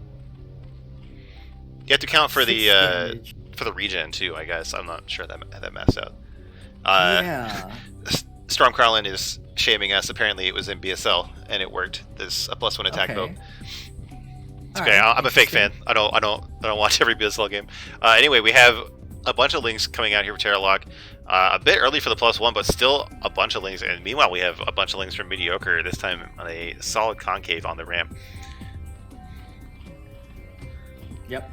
And especially with the double hatchery with the production, yeah. There's going to be so many Lings here that even with the upgrade, I don't expect Mediocre here to get broken. Yeah, wait, is this +1 attack with no speed? No, he's got speed. Okay. Yeah, I can't. Oh, yeah, you're right. Thanks for following Dancing. NCX. Yep, I love when like a vultures, especially they do that thing where they just spin around really fast, where they're stuck in the middle of a Terran army. Yep. I love watching that. Hydras do that sometimes too. Yeah. Pretty funny. But we are seeing that he is waiting. It looks like for the donating to Lings here. Not the best, but he does have a lot more larva to use right now. Lair is being started here for Terror. Again, kind of funny how this game is playing out because he's going to have, ironically enough, a faster lair time than a 9 pool. But here we go. Oh, there we go. Mediocre now finally attacking. Big surround. Great surround. Yeah, and the +1 attack is not done. It's like 3/4 done or so. Like real anti-timing here for Terror. Yeah, I gotta say that I'm not so sure about the build choice here from Terror. I think it's cool in theory, but I just don't think it works that well. I mean, Mediocre definitely picked up. Mediocre's build's great. I think it's a very solid all-around build that definitely deals with weird builds like this. Yeah. Oh, he's getting up the ramp now. But the concave is really nice here from Terror. There we go with this. More Lings showing up for Mediocre. Is it enough? Man, that +1 attack is still not done. It takes forever. Yeah, I was going to say, this is forever. Now, finally, the Lings are getting cleaned up here from both players. Both players down to very low Ling count. But unfortunately for Terror, Mediocre is once again flooding Lings across the map here. We do see Terror desperately trying to remake these Lings. Nice drone drill here. We'll manage to pick off these Lings without losing any drones. But here come more Lings from Mediocre. Yeah, here we go. There's not much to protect these drones. They're going to try to fight by the gas geyser, but... Oh, they're doing a decent job bugging out the Lings, but there's more and more Lings coming. All the mining is stopped for Terralock. There you go, drones start to go down. Yeah, and even behind this, even if Mediocre doesn't kill Terror right here, he's got a Spire already halfway done. So this is looking like a great game for Mediocre. I really like the build choice here that he's doing. This is a very interesting build, very safe and solid, and it's got a lot of options with it. So I think if you're looking for a nice new build order here for ZVZ, I think what Mediocre is doing is an excellent build order this season. Yeah, there we go. Team Amigos, very strong ZVZ coaching, apparently. The ... Spicy. I love it. That is going to close out Game 3 of Series number 4. Sorry, go ahead. Yeah, I mean, they did get killed by the same build, same strategy both times. So, yeah. I'll get in the lobby. You can start the game. I'll just be right back. I'm going to get snapped myself. I was about to say, I desperately have to use the bathroom. So I'm going to get the lobby. We'll take a break? Yeah, we'll take a quick, 3-minute break or so. Where are we going to Series 5?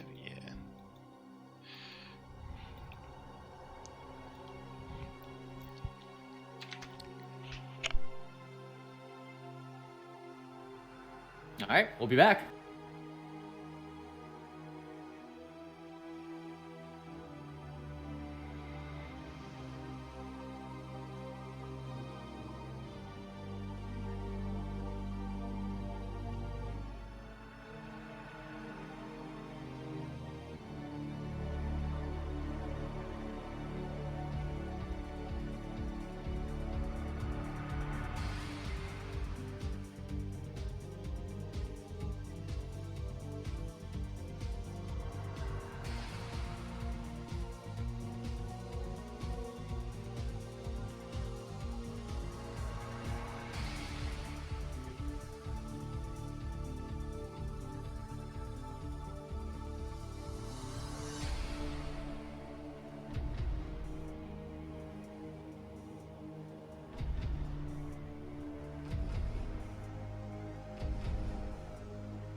All right, I'm back. Are you back? Yes, sir. All right, let's get into series number 5 here. Let me just say my bladder is very grateful that we had these short games today.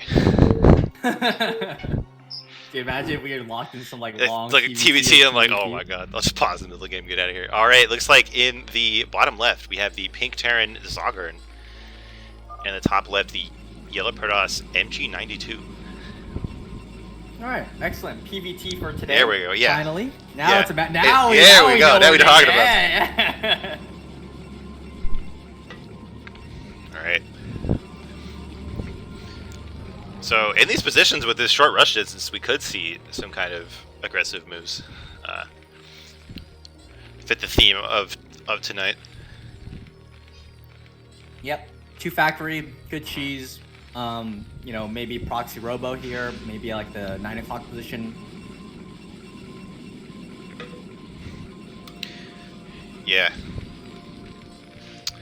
See here, everything looks pretty normal so far. Nothing in the middle of the map.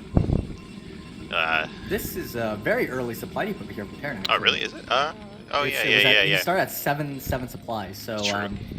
as we say, you know, every time, one of the things at least that I try to do when helping out like lower tiers is always just tell them you gotta focus on a very solid build order, make sure you nail it down. So this is, you know, always something that even tier zeros, even professional players need to work on as well. Is just nailing down the build orders. So I think that one of the easiest ways to really improve is just to nail down a build order. Yeah, dude, I remember in whatever ASL it was where it was Flash versus effort in the final game, Flash built 2 science facilities, and I was like, oh my god, he is human.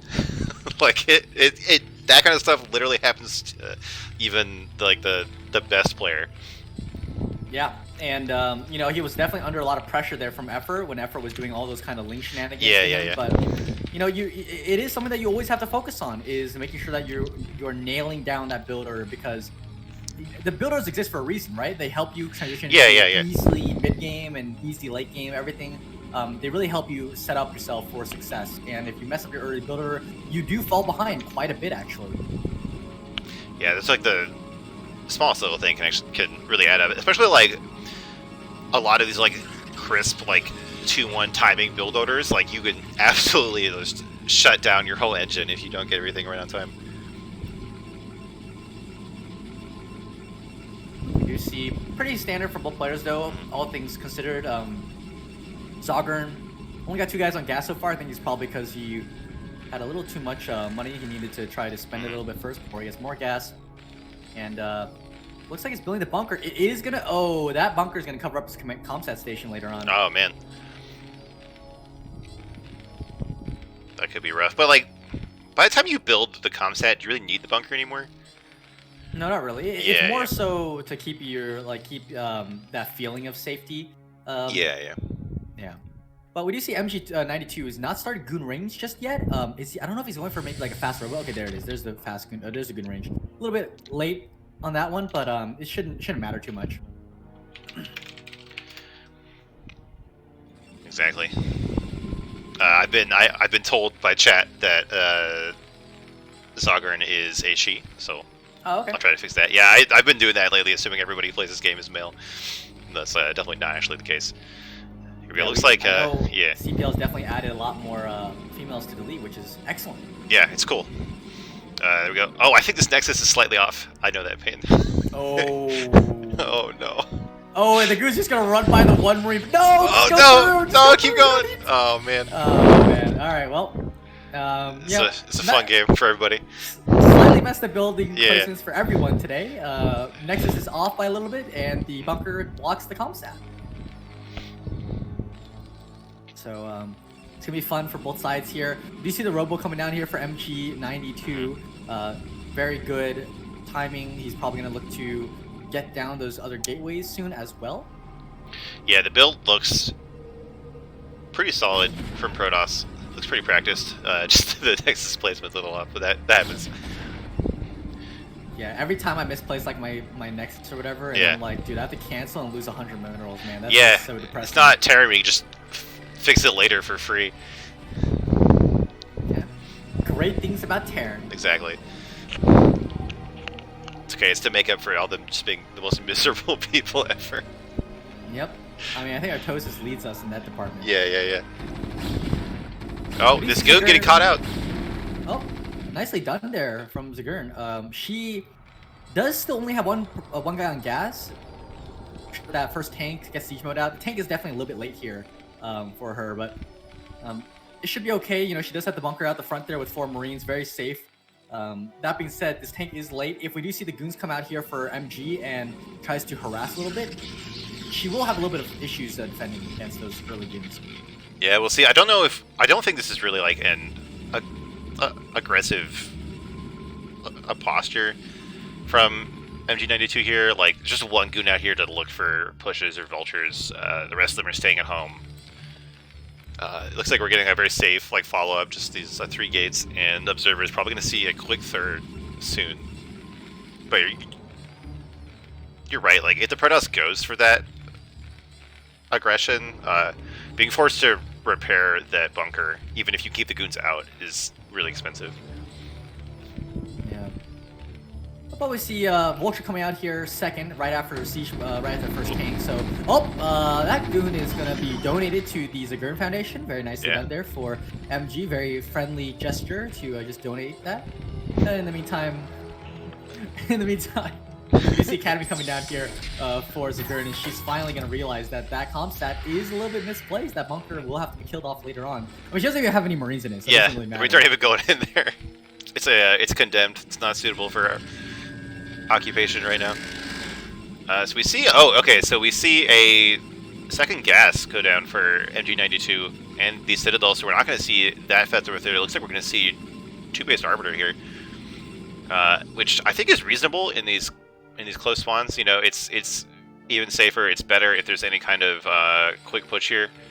I would like to see an Observer in the Terran base. Okay, looks like one's about to finish, just a little bit late. Am I missing one already? No, I don't think so. Nope. Yeah. Nope. Yeah, it's a little bit late, but that's fine. Yeah, we see DC killing off the bunker. She's killing off the bunker now. For Zagurn, and everything's pretty standard here from both players. We do 2 base Arbiter. So I don't play 2 base Arbiter that much. I'm more of the third base macro kind of Protoss player. Yeah. What do you expect here? Do you expect recall because of the close distances, or stasis first? It's almost always stasis. Like, there's like that one like Flash cheese build where you get recall first, but like other than that, it's almost always stasis. Especially with close distances here. Yeah. Definitely want that stasis to block the push when it comes out. Like, maybe if the Terran was being extremely greedy, like, you could do a recall, but even then, like, if they were, you could still attack them with stasis, right? So I think it's almost always stasis first. Makes sense. Makes sense.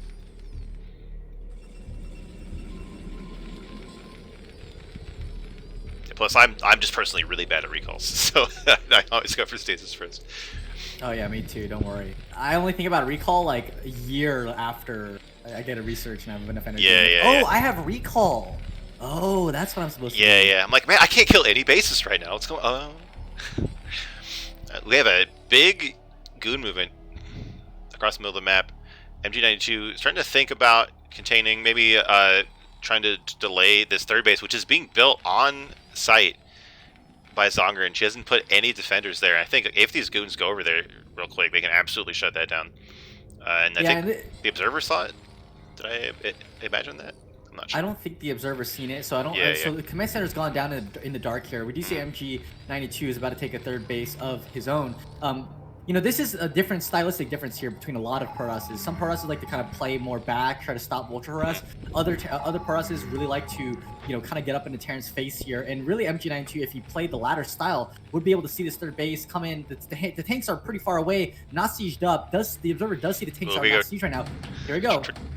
Trying to cross the bridge here. The tanks don't siege, no mines or anything. Goons might get on top of there, but they are stuck in the bridge. MG92 decides to back out. Doesn't even get one tank for that, and that is really risky. Trying to push across these ramps against Terran is one of the hardest things to do as Protoss. Usually, what you want to do is just take the high ground pod and then try to shell down that to the third base there. But a little bit over aggressive there from MG92. Yeah, but I can understand that. It's so tempting whenever I see unsieged tanks. Like, I'm like, oh my god, I can do it. I can kill them all, and then it just doesn't quite work. Now. We have mines here from Zonger, but they're pretty close to these tanks. Could see mine drags later if they don't get cleared out. But I think the real story is this third base getting up uncontested. There's a probe over here hidden in the potential fourth base, so that is going to see that finally. But it might, if we see tanks move in that area, it might be too late. Yeah, we'll see the third base. Vultures. We'll kill it. Yeah, a lot of goons. Very goon heavy right now. And we do see MG92 is now trying to do that gateway explosion. I actually think he might have walled himself off here. No, he's fine. He's fine, I think. In the corner? Yeah, I think there's space there. Close. Yeah, he should have enough space. First Arbor is halfway done, so very nice timing here for MG92. I do want to see him go for a 4th base right now because we do see Terran grabbing a 3rd of her own. And yeah, it would be nice to just get more econ going. Yeah, especially on this map with this mineral only 3rd. You want that gas eventually as Protoss, get more Arbiters, get those upgrades, get Templar. You really want as much gas as you can get at some point. Yeah, finding some more observers also coming out here for MG92 as well. Really want some more vision on the map. There you go, getting an observer in the natural. Gonna go into the main, get out the factories. Only now going up to 4 factories, so yeah, I think you're right. Like we can see a 4th, and I think probably the 5th from Protoss without too much worry. I definitely want to get ahead of the Terran economy. Zagurn's a little bit behind right now in the macro. We do see her floating quite a bit right now, and you know, would like to see her drop just like 3 to 4 factories right here. With 3 bases, you can definitely sustain at least 6 to 7 factories, if not more. But the same thing goes for the Protoss right now. You know, we do see that the probe count, at least at 11 minutes normally, should be closer to 60. So hopefully some more workers. You know, there's only about 6 workers there at the 3rd base for Protoss. Making more workers here would help with the economy, be able to plant down some more gateways. But that being said, we do see the Arbiter is out, States is done, recall started right now, so both players just like they're going to posture here for the next couple of minutes. Yeah, I know. I mean, I'm still struggling in this matchup, but like when I was learning a Brood War, it took me a long time to get comfortable with how fast you expand in this matchup, especially coming from Starcraft 2, where like basically all races and all matchups just get to 3 bases and then sit there for a long time. So I can definitely sympathize with just not being sure when you can actually get away with mass expanding on the map. Yeah, and it is hard, you know, especially we don't have vision of the main base. It is a kind of a guessing game sometimes for Protoss. It's like, well, if I make a base and they push, I'm dead. If I don't make a base and they don't push, then I'm behind in economy. So it's definitely kind of an experience deal where you just kind of have to get a feel of the game. And it's very difficult. Even for top level players, sometimes they'll mess up and they'll be like, oh, I think he's going to go for a push. In reality, Terrence is grabbing 4th base, which we see Zagurn here getting a 4th base right. Yeah, and if this goes unscouted and like unresponded to, that's going to start to snowball into a bigger lead for Terran. Oh, look, we're seeing some movement across the bridges. The goons are too far away to contest it, but they do this big arc. We have the mana for 1 stasis here. Oh, and there's a big clump. No siege yet. Oh, huge stasis. And it looks like this Terran army is going to get cleaned up. Really nice movement here from MG92. A nice engage. Now, I always have this question, like, should I stay around these stasis units or go? But it doesn't matter because Soccer temps out. And this is why Terran hates this matchup. Because you try to move out and you instantly lose. Yep. So I had my mic muted there for a second by accident. I'm eating my snacks, didn't want to disturb stream. But yeah, I mean, so there's one thing as well that I think that some players will start to get better at as well is learning the map and the map features and where you can push and when you can't. In this matchup as a Terran player, you can never push across those ramps because usually Protoss is just going to station themselves right across them. And I think that as people get better at the game, they'll understand the map mechanics a little bit more, and they'll just know that you put supply depots at those ramps because you never want to push across those. It's too hard. You put like depots in your eBay and stuff, and then you just do the whole detour around the high ground bridge area. Yeah, it's not fun, but it's just what you have to do on a map like Circuit Breaker. All right. We're going to get to another map that can be kind of miserable for Terran. It's Eclipse. Yeah, another bad one. Trying to go for timing plays on this map sucks. All right, in the top right with the Manor, it's the white Terran Zoggard, and in the bottom left, again, as yellow, it's the Protoss MG92. All right, but so as a Protoss player for you in this matchup, and I mean I play PvT as well, but how do you feel about this? At least trying to get the 4th base, because dealing with timing attacks against Terran is easy because you just position your goose on the high ground. But what about a 4th? You know, I know what I said about the map, but like I feel like the longer the game goes on, the better it gets for Terran. Because like taking the 4th is a real pain point on this map, and like if both players expand towards the top left, then the 4ths are so close, and it's really easy for Terran to just like do like one siege leapfrog and be pressuring the 4th. Yeah, and if Protoss tries to go for the bottom right bases, I mean, Terran just needs to move a couple vultures and a couple tanks down there. Yeah. They'll be able to shell it out. It is, I think, a much easier time, at least in the first, 10 minutes of the game. But once it gets past 10 minutes, Protoss starts to really start looking for that 4th base timing and maybe starts to struggle just a little bit. That being said, I think that the map is pretty good for recall because there's not as much defense that you can get down, like kind of in between the natural and the 3rd base, because there's not much buildable terrain there. Yeah, that's true.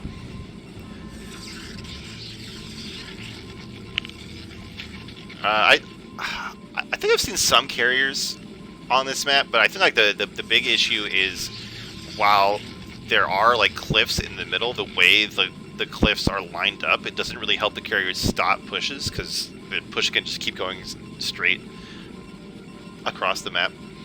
So no, do you think this is not a good map for carriers? I don't.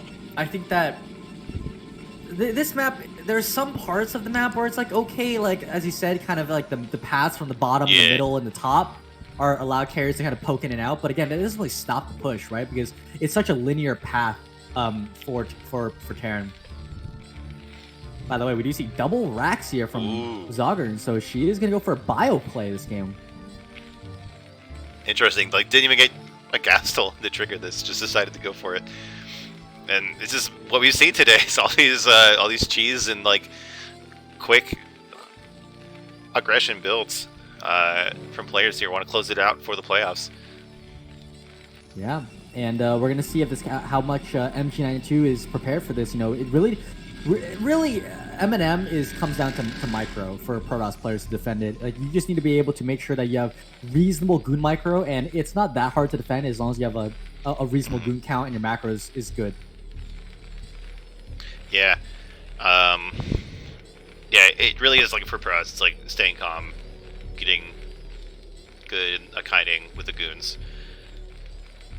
But one important thing is to scout it, and like in general in this matchup, myself included, like Protoss get really lazy with scouting. Like I think we might see like this goon scout first, and like if the Marines are on the ramp with just like 3 Marines or so, that might be enough to deny scouting, and Terran might not, or a Protoss might not figure out that it is Terran, or that it is bio. Yeah, and sometimes, they might even lose that goon if there's like 4 or 5 Marines at the top of the ramp because shooting down at that Dragoon. We do see a 3rd Rax coming up right now. No gas, no academy. It's just going to be a pure Marine rush. Might be even like a pull the boys kind of move here. Yeah, this is wild. I've never seen something like this. This looks like a fastest opener, honestly. We're going to get the 3 Racks, and everything. But it's like one of the computer builds or something. Oh, yeah. The Goon's just going to walk right in here. He's going to see the 3 barracks here from this Goon. The Goon's going to get all the way to the middle line. Oh, my God. Definitely a misrally here. The Goon is going to end up going down. I do want to see Zogern. She should push immediately. Took down a Goon. Just needs to go right now with all these units here. Yeah, I mean, it's not like you're waiting for tech or anything. Like, you're not going to get medics or stim. Just go across the map. Yeah, just go. And MG92, on the other hand, very late with his tech. He's no robo, just now grabbing a couple more gateways here, getting a shield battery. I do like the shield battery, but overall, the build is a little late right now. Oh, here come the boys, bowling everyone. Last STV. Oh, my God. Holy shit. That's amazing. Yeah, MG92. It's an absolute conga line. MG92 even canceled the Nexus just to go up to 4 gateways, but I don't know if it's going to be enough time. Like, SCVs are actually not that bad in combat. We have a solid amount of Marines This is gonna be pretty wild. It's just the Congo line. It looks so funny. This push coming across the map, pulling the boys here. We do see a couple more goons on the way right now, but unfortunately, I don't think there's gonna be enough here. All right, let's see if the shield battery micro is good enough. I don't know. There's so many Marines going for the pylon right away. Don't like that choice, but it is gonna go down. Oh man, 70 energy on that shield battery, so a lot of energy there that's going to be denied right now. The goons are starting to go down, taking quite a bit of beating here. The SCVs are now even targeting down the shield battery. Probes are being pulled here. I'm not even sure if that's that good of an idea. Marines melt probes. A bunch of Marines pop, but all the probes go down. I think we have every single unit in the game is in this fight right now. I think so too right now. Only a couple probes still mining right now for the Protoss player. A couple more goons are building right now, but the goons are trying to desperate micro. Will we see Tempest level micro here from MG92? One of the goons almost gets trapped right now, and now the Marines are just target firing down the gateways. I'm not sure about that. I think just go for the goons right here. A probe gets a Marine kill. Oh my god, what a hero. Yeah, the SCVs are in the enemy mineral line. There's no probes mining anymore. I think Zogern has this. No, I think no. MGC have it. The goose pop. The reinforcement goose. All the Marines are dead. Oh my god. What a game. Oh, wow. All right, standard PvT. Standard PvT. We go into PvT and we have those games like that. Well, I mean, I don't know what to say. Wow. That was a wild game. Dude, playoffs are crazy, man. Playoffs are wild. This is a completely different league. Oh man, like what am I watching right now? This is just my head hurts trying to even think about what's going on in these games. Yeah, that was intense. I did like the build, I will say. That build is pretty sick. And also if Zogern had like denied the Goon Scout as well, like maybe there would be no battery that like wouldn't have canceled the Nexus, wouldn't have built the 4th gateway, like might have been able to win the game like that. It's a little bit unlucky there'd be like the Goon got in. There'd be like a Nexus, a gateway, and an observer against 12 Marines in every SCV. But here we go, let's get into our last series. With Dead Dumble and Vile Tomato. Some more amazing names. Alright, in the bottom right, the Teal Zerg Vile Tomato. And in the bottom left, the gray-blue Terran Dead Dumble. Alright, interesting to see here that Tomato's actually going for, okay, I was about to say, normally you scout with the Overlord, but yeah. There we go. Now the Overlord scout is how I expect it to be. Another TVZ, though, I don't know, the last TVZ we watched was anything but standard. Yeah, I have no idea what to expect from this match. Could be anything. You know, at this point, I'm expecting like 2-port Wraith or something, 3-port Wraith. That'd be sick. I miss Leda, man. That was such a good season. I love he's just like I'm just gonna make Wraiths every game and make it work. Yep, Leda and Haya. I call them the Starport brothers because they just always go 2-port Wraith regardless of what matchup it is. Oh my gosh, for us, I don't care. I'm going 2-port Wraith. Yeah. Never forget, for those of you guys who want a really funny game to watch, Haya versus Free on Triathlon is one of the greatest games I think ever played in Starcraft. And I say that because it is so funny. It literally used pretty much every unit possible from both races. Wow. Like, I'm pretty sure Scout was made at some point. Nukes were used, ghosts were used, and this is well before, because you know, for those who don't know, the new meta for TVP sometimes is like getting EMP or not EMP, getting lockdown with ghosts to stop arbiters and speed shuttles. That was before Ghosts were meta. So this guy just pulled out lockdown. He had one of the sickest arbiter lockdowns ever. Like the recall animation went off, but the arbiter got locked down before it happened. It was great. So if you guys want to watch a great game, go check it out. Free versus High on Triathlon is one of the greatest Starcraft games of all time. All right, sounds sick. Oh, we have another game with 2 barracks in the main. I don't know how unusual this is for this matchup. Is this normal? This is definitely not normal. It's like very old school actually, just going for the 2 racks. This used to be popular like way back in like 2005, 2006 era, and before that. I mean, we'll see. Vile Tomato is not drone scouting, so he's not going to be able to see the 2 racks here. Yeah, so not going to be able to make any adjustments for that for a while. But also, Terran isn't scouting at all. Interested to see how that plays out. Yeah, a little bit interesting. But we do see a drone scout finally from Vile Tomato. No SCV scout yet from Dead Dumble. Won't be able to see where the Zerg is for a very long time. And we're going to see how greedy Vile Tomato gets here. He's going to make just 1 pair of links. Okay, he started a 2nd pair of links, 3 pairs of links so far. That's good. I think really smart to just get that because you don't have any information right now what Terran's doing. Yeah, the drone is about to run into the Terran's base. Might get driven away by this Marine, but it could scoot on by and see what's going on.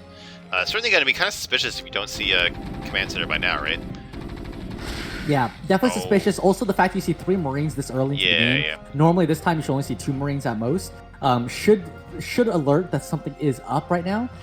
That being said, you know, it's weird. It's such a weird build. I wouldn't be surprised if they don't quite know what's going on here. It looks like it's going to be a 2-hatch lurker build, actually, from Vile Tomato. Nice. I feel like these, like, 2-hatch and 3-hatch lurker builds are like a CPL staple. Because people just don't want to deal with mutas, so they go for lurkers really quick. Yeah, I mean, I think lurker opening is actually really good, especially they throw off. They throw you off a lot. Like I was playing as Doc Holiday today in scrims, and he started going 3-hatch lurker openers, and I'm like, I'm so out of practice against lurker openers that it just really throws your game off. Ooh, Link's trying to go in here, but there's more Marines than Link right now. Although there we go. All right, they finally start shooting, scared the Lings away. But Vile Tomato should know something is up. Definitely by this point. That's a lot of Marines and no command center. Oh, the Marines do see the Overlord hanging overhead here from Vile Tomato. Oh, no. And that Overlord's got to be a little bit precarious right now in that position. Hopefully gets away. I think he'll get away just in time, unless Dead Dumble decides to move his Marines all the way around. But that would be a very risky strategy here. Actually, good micro there from Dead Dumble. I think the Overlord will go down. Yeah, it's definitely always annoying for Zerg. At least slows down their production a lot. Especially, he really wants to morph lurkers right now. And they actually take more supply than Hydras, so he just can't. Or never mind, the lurker aspect's not even halfway done, so I have no idea what I'm talking about. Okay, go ahead, you talk. Yeah, it was halfway done. Yeah. You're just getting Hydras out for preemptive measures here, so when it finishes, they'll be able to morph immediately. That being said here, it is kind of scary against 2 racks, ironically enough, because these Marines could try to just walk over to the Zerg base and stop these Hydras, because they're going to try to get on the map somewhere, hide, and morph. Yeah, are we going to see Stim with no medics? Like, are we going back to vanilla? Like, it looks like it, yeah, I guess so. And the Hydras are moving to middle of the map to morph. The problem is that because Terran still doesn't know where the hell Zerg is, he's going to see the Hydras, I think. Yeah, he sees the Hydras barely, but there's no defenses back here at the Zerg natural. Oh, man, those lurkers becoming real clutch right about now, but they're not here. We just have a bunch of Marines cleaning up a handful of links, which actually get a pretty decent trade. Yeah, didn't even need to stim there, actually. I thought it was going to be kind of wasteful that he didn't stim and might have lost everything. Meanwhile, the 3 lurkers are morphing in the middle of the map. Will they just walk into the Terran main and go for maybe like a base trade of some sort? So here, more Lings pop. Trying to get a creep colony up, but I don't think it's time to do that. It looks like the lurkers are going. Backstab. Yeah. They get found out by these Marines. Oh, they get stuck. They get stuck here. He needs to wall off the ramp with the Marines. He needs to wall them with the ramp. The Lurkers are going to burrow.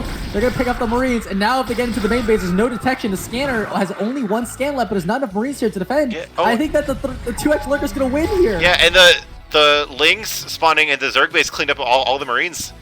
So it's just 3 Lurkers in the Terran main, and Dead Dumble taps out. Wow. Wow. These games are just crazy, man. Amazing. I don't know what to say. Yeah, I really like the choice to just go in with the lurkers. I feel like I would have been like, oh my god, get the lurkers like kill all these Marines, right? But that was like such a good choice to go for the base trade. Yeah, I mean, he realized that he had the Ling reinforcements there, especially with Speedlings, to kill the Marines. And without medics, the Marines are actually very low on HP when they start stimming. So, very smart choice there, and you know, great decision. It's so funny seeing 2-hatch Lurker versus 2-racks Marine. Yeah.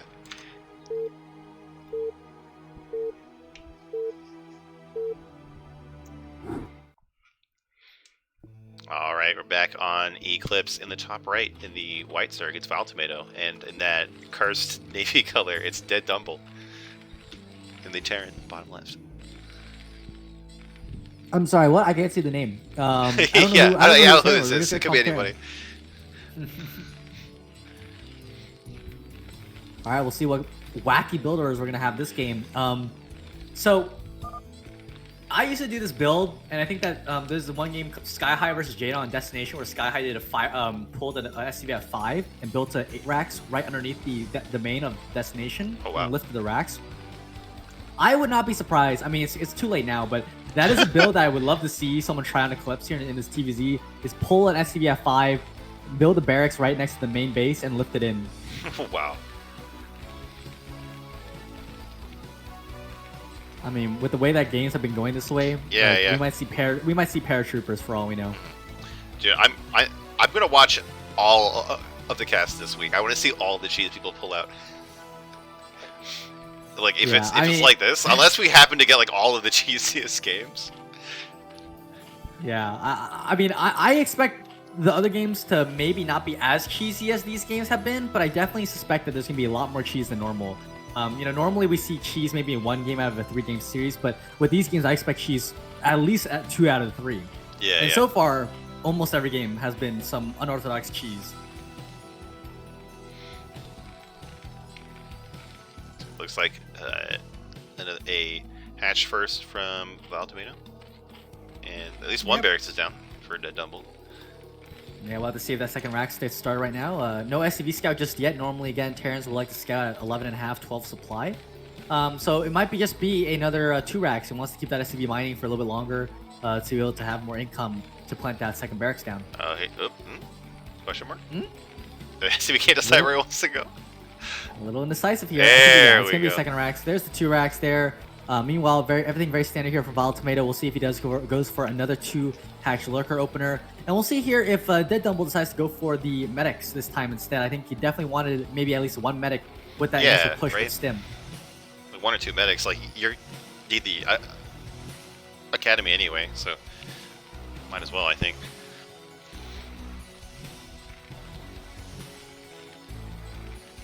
Drone from Vile Tomato is going to get in here. See what's going on. See the 2 racks once again.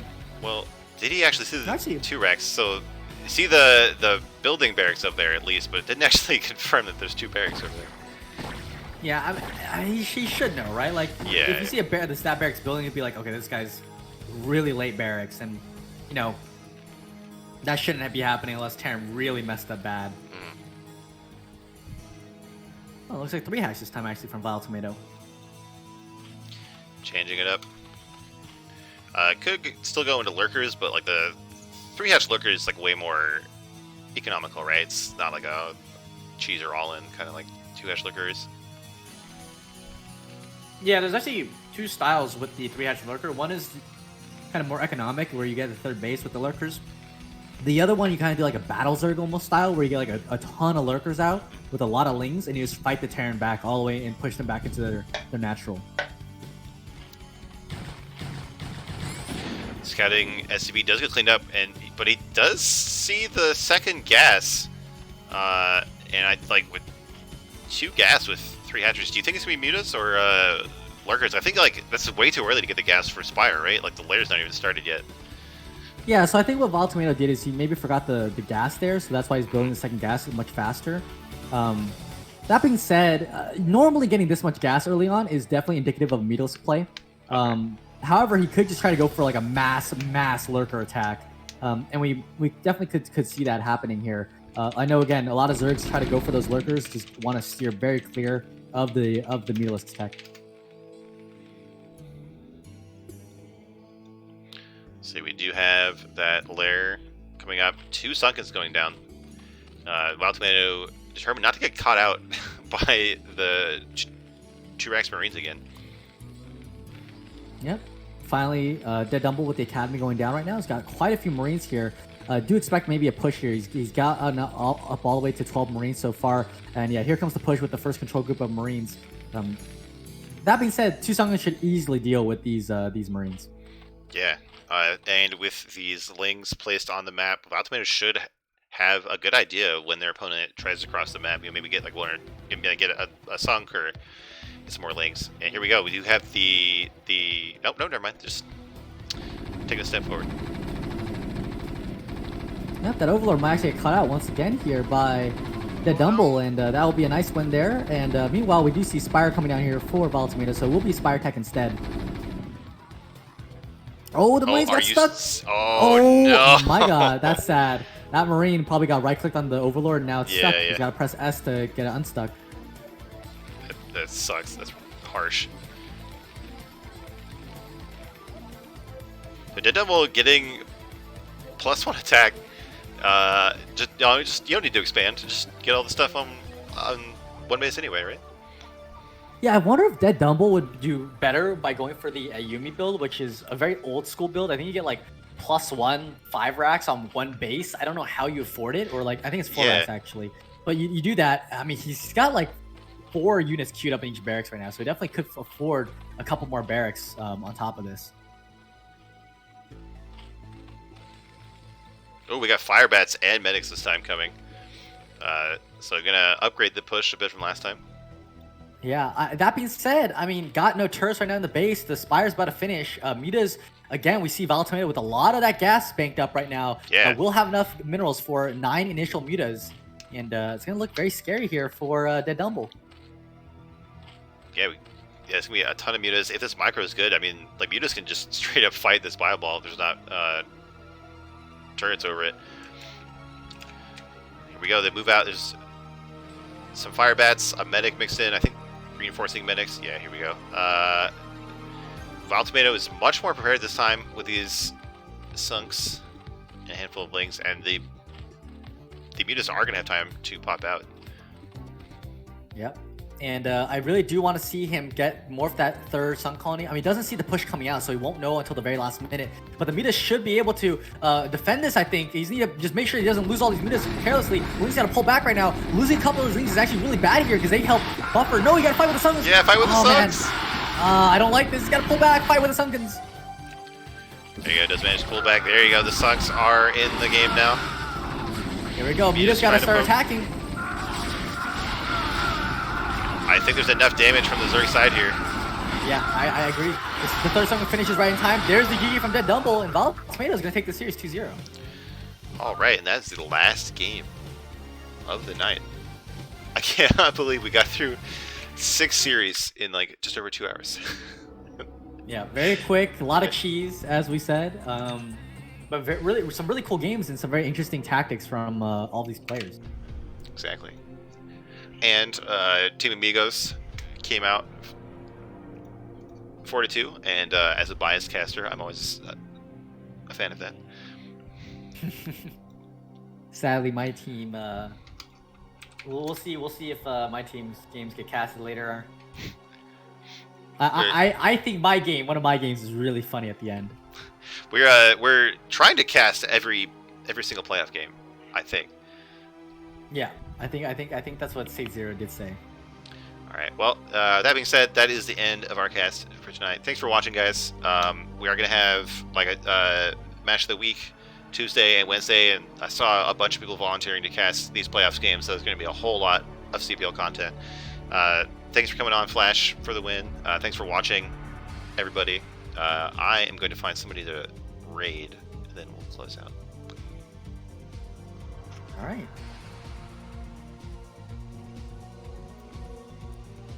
Gypsy is streaming. True. Yeah, let's do it. Gypsy 93.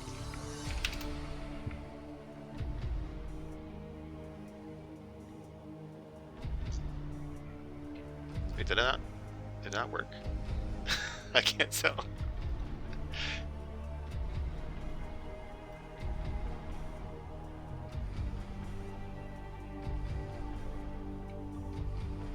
No, it seems to have not worked. You do /raid and then you have to click the raid button. It says I have a raid in progress, but I can't actually see it. I don't know. I don't see the raid button. Well, all right. That's it. All right. Thanks everybody. That's it.